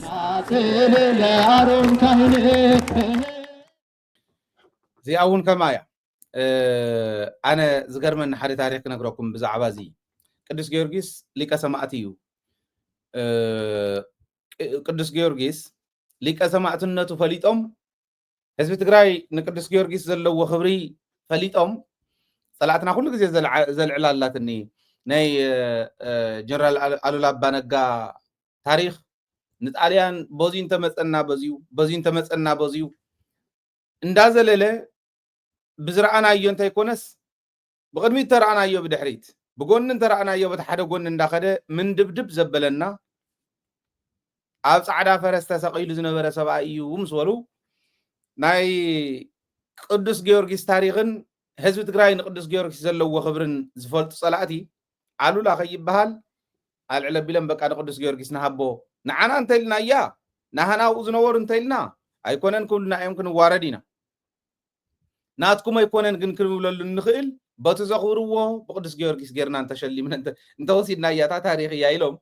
ናይ ራእሲ ኣሉላ ታሪክ ዝወሰድሉ እዚ ነይሩ። ቅዱስ ጊዮርጊስ ሊቀ ሰማዕት እዩ። ብዙሕ ተኣምራት ዝፍፀመሎም እዮም። ትሕዚ ዝረኣኹሞ ከባቢ ብዙሕ ተኣምር ዝፍፀመሉ እዩ። እዚ ማለት እቲ ማጨለት ማይ ፀበል ዝረኣኹሞ ማይ ጸሎት ዝረኣኹሞ ብዙሓት ድውያን ዝፍወሰሉ እዩ። ከምዚ ዝበሉ ጸጋታትና ከምቲ ዝረኣኹሞ ዓይነት ብጣዕሚ ብጅግንነት ኣነ እዚ ኣብዚ ከባቢ እዚ ጥራሕ እንተይኮነ ሰብ ኩሉ ከባቢ ዝስራሕ ዘሎ መንበረ ሰላማ ምስ ኩሉ ድኽመቱ ዕንቅፋት ኣለዉ እዮም ኣብኡ እውን ምስ ኩሉ ድኽመቱ ዝገብርዎ ዘለዉ ናይ ብሓቂ ዝሕጉስ እቶም ክዒዶሙና ኣፍቲኣ ውዕል ተፈራሪሞም እዮም ኣፍቲኣ ምሳኹም ኮይና ክንሰርሕ ኢና ኢሎም እዮም ዝበልና እዮም ናይ እስልምና ጠቕላላ ቤት ምክሪ እውን ተመለሱ ከምዛ ሕዚ ዝገብርዋ ዘለዉ ወለድና ናይ ኦርቶዶክስ ተዋህዶ ከምኣ አልነጃሽ ኮይ ተሰርሐ ነው ይኸፊልኒ ነስራሕዮ ተዛዓበየ መስጊድ ይሰራሕ ሞ መጀመርያ ድሕሪቶም ካልኦት ክንበፅሖም ኢናቶም ካልኦት ዝፈረሱ ነዚኣ ግን ተኣምር ክንሰርሕ ምኽኣልና ንሱ ዶ ይመስርሑን ምስተጋሩ ኮይኖም ከም ስደቆም ኮይኖም ኣብ ትግራይ ኮይንካ ንትግራዋይ እና መራሕኻ ቦቲ ሸሊኽካ ንስኻ ሓላፍነት ስለ ዝሓዝካ ምኻ ትኽክል ኣይኮነትን ስኹም ተመለሱ ናይ ቅዱስ ጊዮርጊስ ግን ዝተረፈት ንምምላእ ክንሕግዝ ኣለና እዚኦም ቅለልቲ እዮም በቃ ንፀጋ ንባዕልካ ንበረከትካ ትህቦም ንስኻ እውን ትረኽበሉ ማለት ንስኻ እውን ተትርፈሉ እዩ እዚ ትመሃብ ድኹም ዝበለ ምስራሕ እሞ ንሕዚ ጥራሕ ከይመስለኩም በረከት ንረኽቦ ጥራሕ ከይመስለኩም ወለዶታት ትግራይ ክጥቀሙሎም እዮም ዝስርሑ ዘለዉ ስኢሉ ኣይኮነ ከም ዝረኣኹሞም ዓንቶ ዓይነት ቅርስታት ማንም ከየባኽኖም ብደንብ ክስርሓሎም እዮም እዚኦም ዝስርሑ ዘለዉ ንወለድና ብጣዕሚ ክምስገኑ ይግባእ ኣነ ማለት ብጣዕሚ ክብሪ ይግብኦም ክድገፉ እውን ኣለዎም ስኢሉ ካብ ሰማያት ዝነጥበ ኣይክሉን ሰማያት ዘንጥቦ ኣባና ይኸውድቆ ፀጋ ንዓና እዩ ንዓና እዮም እንዳፀለዩ እንዳፀለቱ ዝሓድሩ እንዳተማህለሉ እንዳቀደሱ እንዳባረኹ ዝሓድሩ ስለዚ ዘለዎ ኩሉ ክህብ ሒዝካዮ ትኸድ ስለ ዝኾነ ክትከድ ከለካ ካብ 2 ሜትሮ ሳንዱቕን 2 ሜትሮ ጨርቅን ንላዕሊ የድልየካን ስለዚ ብህሉ ካብ ሂወትካ እናሃለካ ሌጋሲኻ እዚኦም ክኾኑ ክኽእሉ ኣለዎም ወለዶ ትግራይ ዝጥቀመሎም ከምዚኦም ዝበሉ ክኾኑ ኣለዎም ዝብል እምነት ኣለኒ እዚ ኢለ ናብታ ናይ መወዳእታ ነጥበይ ክሓልፍ ፃውዒት ናይቱ ዓርሲ ፃድቃን ተረፍ ፃድቃን ዝኾነ ካውንስል ዝበሃል ወይ ከዓ ግዜያዊ ቤት ምክሪ ኢሎም ተኣኻኺቦም መፍቲን ተኣኻኺቦም ኣጣይሾሞ ዘለዉ ጉጅለ ከይተቕበልዋ መፍረሲ ትግራይ መስርሕ ኣብይ ኣሕመድ እዩ መፍረሲ ትግራይ መስርሕ ፃድቃን እዩ መፍረሲ ትግራይ መስርሕ ጌታቸው ይኡኒ ወዲ ወረደ እንታይ ክገብር ኢናብኦም ከይደ ዘራሪብዎም ገሪሙን እንዲ ዘሎ ህዝቢ ትግራይ ሓዛ ዝሓቶ እዚኣ እሞ እንታይ ክትገብር ነቶም ይፍረሱ ዝበልናዮም ብህዝባዊ ኮንፈረንስ ከይድካ ዛሪብካዮም በልዎ ወዲ ወረደ ከይደ ዛሪብዎም ሓቢርካ ምስራሕ ምናምን ገለ ኢልዎም ከምኡ ጌርካ ይኮን ሓቋፋይ ክኾን ኢልካ ትስሓቶም ስሕተታት ዓዲ ዝዕንው ምዃኖም ካብ ናይ ዶክተር ደብረፅዮን ንፃድቃን ፕሪቶሪያ ምስዳድ ካብኡን ላዕሊ ኤግዛምፕል ክህልወና ኣይኽእል ከይትታለሉ ወዲ ወረደ እውን ኣርማ እዚኣ ብጋንኣ ክትፈርስ ኣለዋ ኢለ ኣለኹ ኣፍርስዋ ይብል ኣለኹ ሕዝቡ ባጀት ኣይክስእኑን ኣብይ ኣሕመድ ክህቦም መስርሑ ስለ ዝኾኑ ኣፍሪስኩምማ ኣብ ትግራይ ከም ዝበለ ዓሰስ ገሰሰ የድልን እንተኢልኩም ግን እቱ ህይወት ናይ ህዝብና ክድሕን ይኽእል እዩ ናይ ፀላእቲ ድልየት ዘይክፍፀም ይኽእል እዩ ዝብል እምነት እዩ ዘለኒ እዚኣ ግበርዋ ነዚኡ ንዕለት 22 ንሎማዓንቲ እዩ ፀዊዖሞ ዝነበሩ ኣክሱም ቤት ምክሪ ከተማ ኣክሱም ነፂጎም ኣለዉ በቢ ዘለኹም ምኾንኩም ነዚ ቤት ምክሪ እዚ ዓብዪ ክብሪ ሃብለይ ከምዚ ዝበለ እዩ ትግራይ ማለት ከምዚ ዝበለ እዩ ናይ ትግራይ ቤት ምክሪ ማለት ነፂጎሞ እዮም እዚኦም ኣይከዱን እንተኸይዶም እውን ከቕርባ እየ ክሪኣ እየ ከታተላ እየ ግን ዝነፀግዎ እስካዕ ሕዚ ንሶም እዮም ኣብኣ ከይዶም ዝእከቡ ንመን ምዃኖም ናይ የናይ ከባቢ ቤት ምክሪ እዩ ከይዱ ክእከብ ክንርኢ ኢና ሎማዓንቲ እታ ሪፖርት ክትበፅሐኒ እያ ሎማዓንቲ ምስ በፅሐት ኣይ ፕሮሚስ ኣፍታ ዝበፅሐትኒ ከብፅሓልኩም እየ ከምፃ እየ ከቕርባ እየ ናይ የናይ ወረዳ ቤት ምክሪ ናይ የናይ ከተማ ቤት ምክሪ ናይ የናይ ከተማ ክፍለ ከተማ ቤት ምክሪ ከይዱ ተኣኪቡ ዝብል ህዝቢ ክፈልጦ ስለ ዘለዎ ናብ ዘይሕጋዊ ንፃድቃን እዚ ኩሉ ይበሃል ነይሩ ኣውርዱልና እዞም ሰባት እዚኦም ይበሃል ነይሩስ ዓርሲ ገዲፎምልና ከይዶም ነዚዩ እናኸድካ እናንጨብጨብካ ትቕበሎ እንተኮንካ ናብኣ ዝኣተወ መን እዩ ክንሪኦ ኢና ናብኣ ዝኣተዉ ኩሎም ኣብዚኣ ክነቕርቦም ኢና ኣብኣ ዘይኣተዉ ነፂግናዮ ኢና ዝበሉ ግን ቤት ምክሪ ከተማ ኣክሱም እዮም በቢ ዘለኹም መኾንኩም ክብሪ ሃብለይ እዚኦም ንህዝቢ ትግራይ ማለት እንታይ ገብርኩም ዝነበሩ ንሪኢኹም ማንም ኣይቀድሞምን ባይዘ ወይ ቤት ምክሪ እዚ ንካልኦት እውን ተመክሮ ክሕልፍ ዘለዎ እዩ ዝብል እምነት ኣለኒ ቅድሚ ሕዚ እተን ጌታቸው ዘውፀን ዝነበረ ሰነዳት ስልጣን ህዝቢ ትግራይ ዝሕደጋ ስልጣን ቤት ምክሪ ዝሕደጋ ዘውፀን ዝነበረ ሰነዳት ብሙልአን ዝቃወሙ ዝነበሩ ቅድሚ ኩሉ ዝቃወሙ ዝነበሩ ዞም ቤት ምክሪ እዚኦም ቤት ምክሪ ከተማ ኣክሱም ናይ ካልኦት ከተማታትን ናይ ካልኦት ወረዳታትን ክፍለ ከተማታትን ቤት ምክሪ ኣብያተ ምክሪ እውን ከም ዝበለ ክተውፁ ከምዚ ዓይነት ህዝባውነትኩም ክተረጋግፁ እየ ዝፅውዕ ንቤት ምክሪ ከተማ ኣክሱም ዌልዳን በቃ ንፉዓት ከም ዘለዎስ ይፍለጥ ህዝባውነት መግለፂ ብርትዐ መግለፂ ብቕዓት ስለ ዝኾነ ህዝባውነቶም ኣብዚ የረጋጊፆም ኣለዉ እቶም ካልኦት ዝኸዱ እንተሃልዮም ግን እቶም ዝኸዱ ፃሕቲ ረኸም ፃልኩም እየ ንህዝበይ ከርድእ እየ ዝብል እምነት ኣለኒ እዚ እውን ጀሚርና የለና ኢና ኦልሬዲ ከምፁ እዮም ክህቡና እዮም ዝብል እምነት ኣለኒ ኣብና ኣለኹ ሕጂ እውን ሚድያኹም ሓግዙ እዚኣ ናይ ውሽጢ ዓዲ ኣካውንትና እያ ናይ ወጋግን ዝሓዝ ትሪእዋ ዘለኹም ከዓ ናይ ደገ ናይ ኣውስትራልያ ኣካውንትና እያ በዚኣ ጌርኩም ደደቢት ብምሕጋዝ ሚድያና ንቅድሚት ንክቕፅል ክንበዝሕ ብደንቢ ኣብዚ ዝሰርሕ ሰብ እንዳበዝሐ ብዙሕ ክኾን ዕማምና እውን ህዝብና ብሚድያ ኣቢሉ ክመፅእ ዝኽእል ኩሉ ክምክት ብሚድያ ኣቢሉ ክመፅእ ዝኽእል ለውጥ እውን ክረክብ ደደቢት ሚድያ ምሕጋዝ ናይ ግድን ዝኾነሉ ግዜ ኢና ዘለና እዚ ከም ትገብሩ ይተኣማመነ ኣብ ታሕቲ ለኩም ናይ ጎፈንሚ ናይ ፔይፓል ናይ ኣባልነት ፎርም ኣብ ዩቱብ ቻናልና እውን ጆይን ምግባር ይከኣል እዩ እዚ ለغዛዝሚ ናይ ሎሚ መደብና ሰላም ሳኹም ሰላምን ዓወትን ከዓ ምስ ጅግና ህዝብና ክኾን ትምኒተ እዩ ትግራይ ትዕወት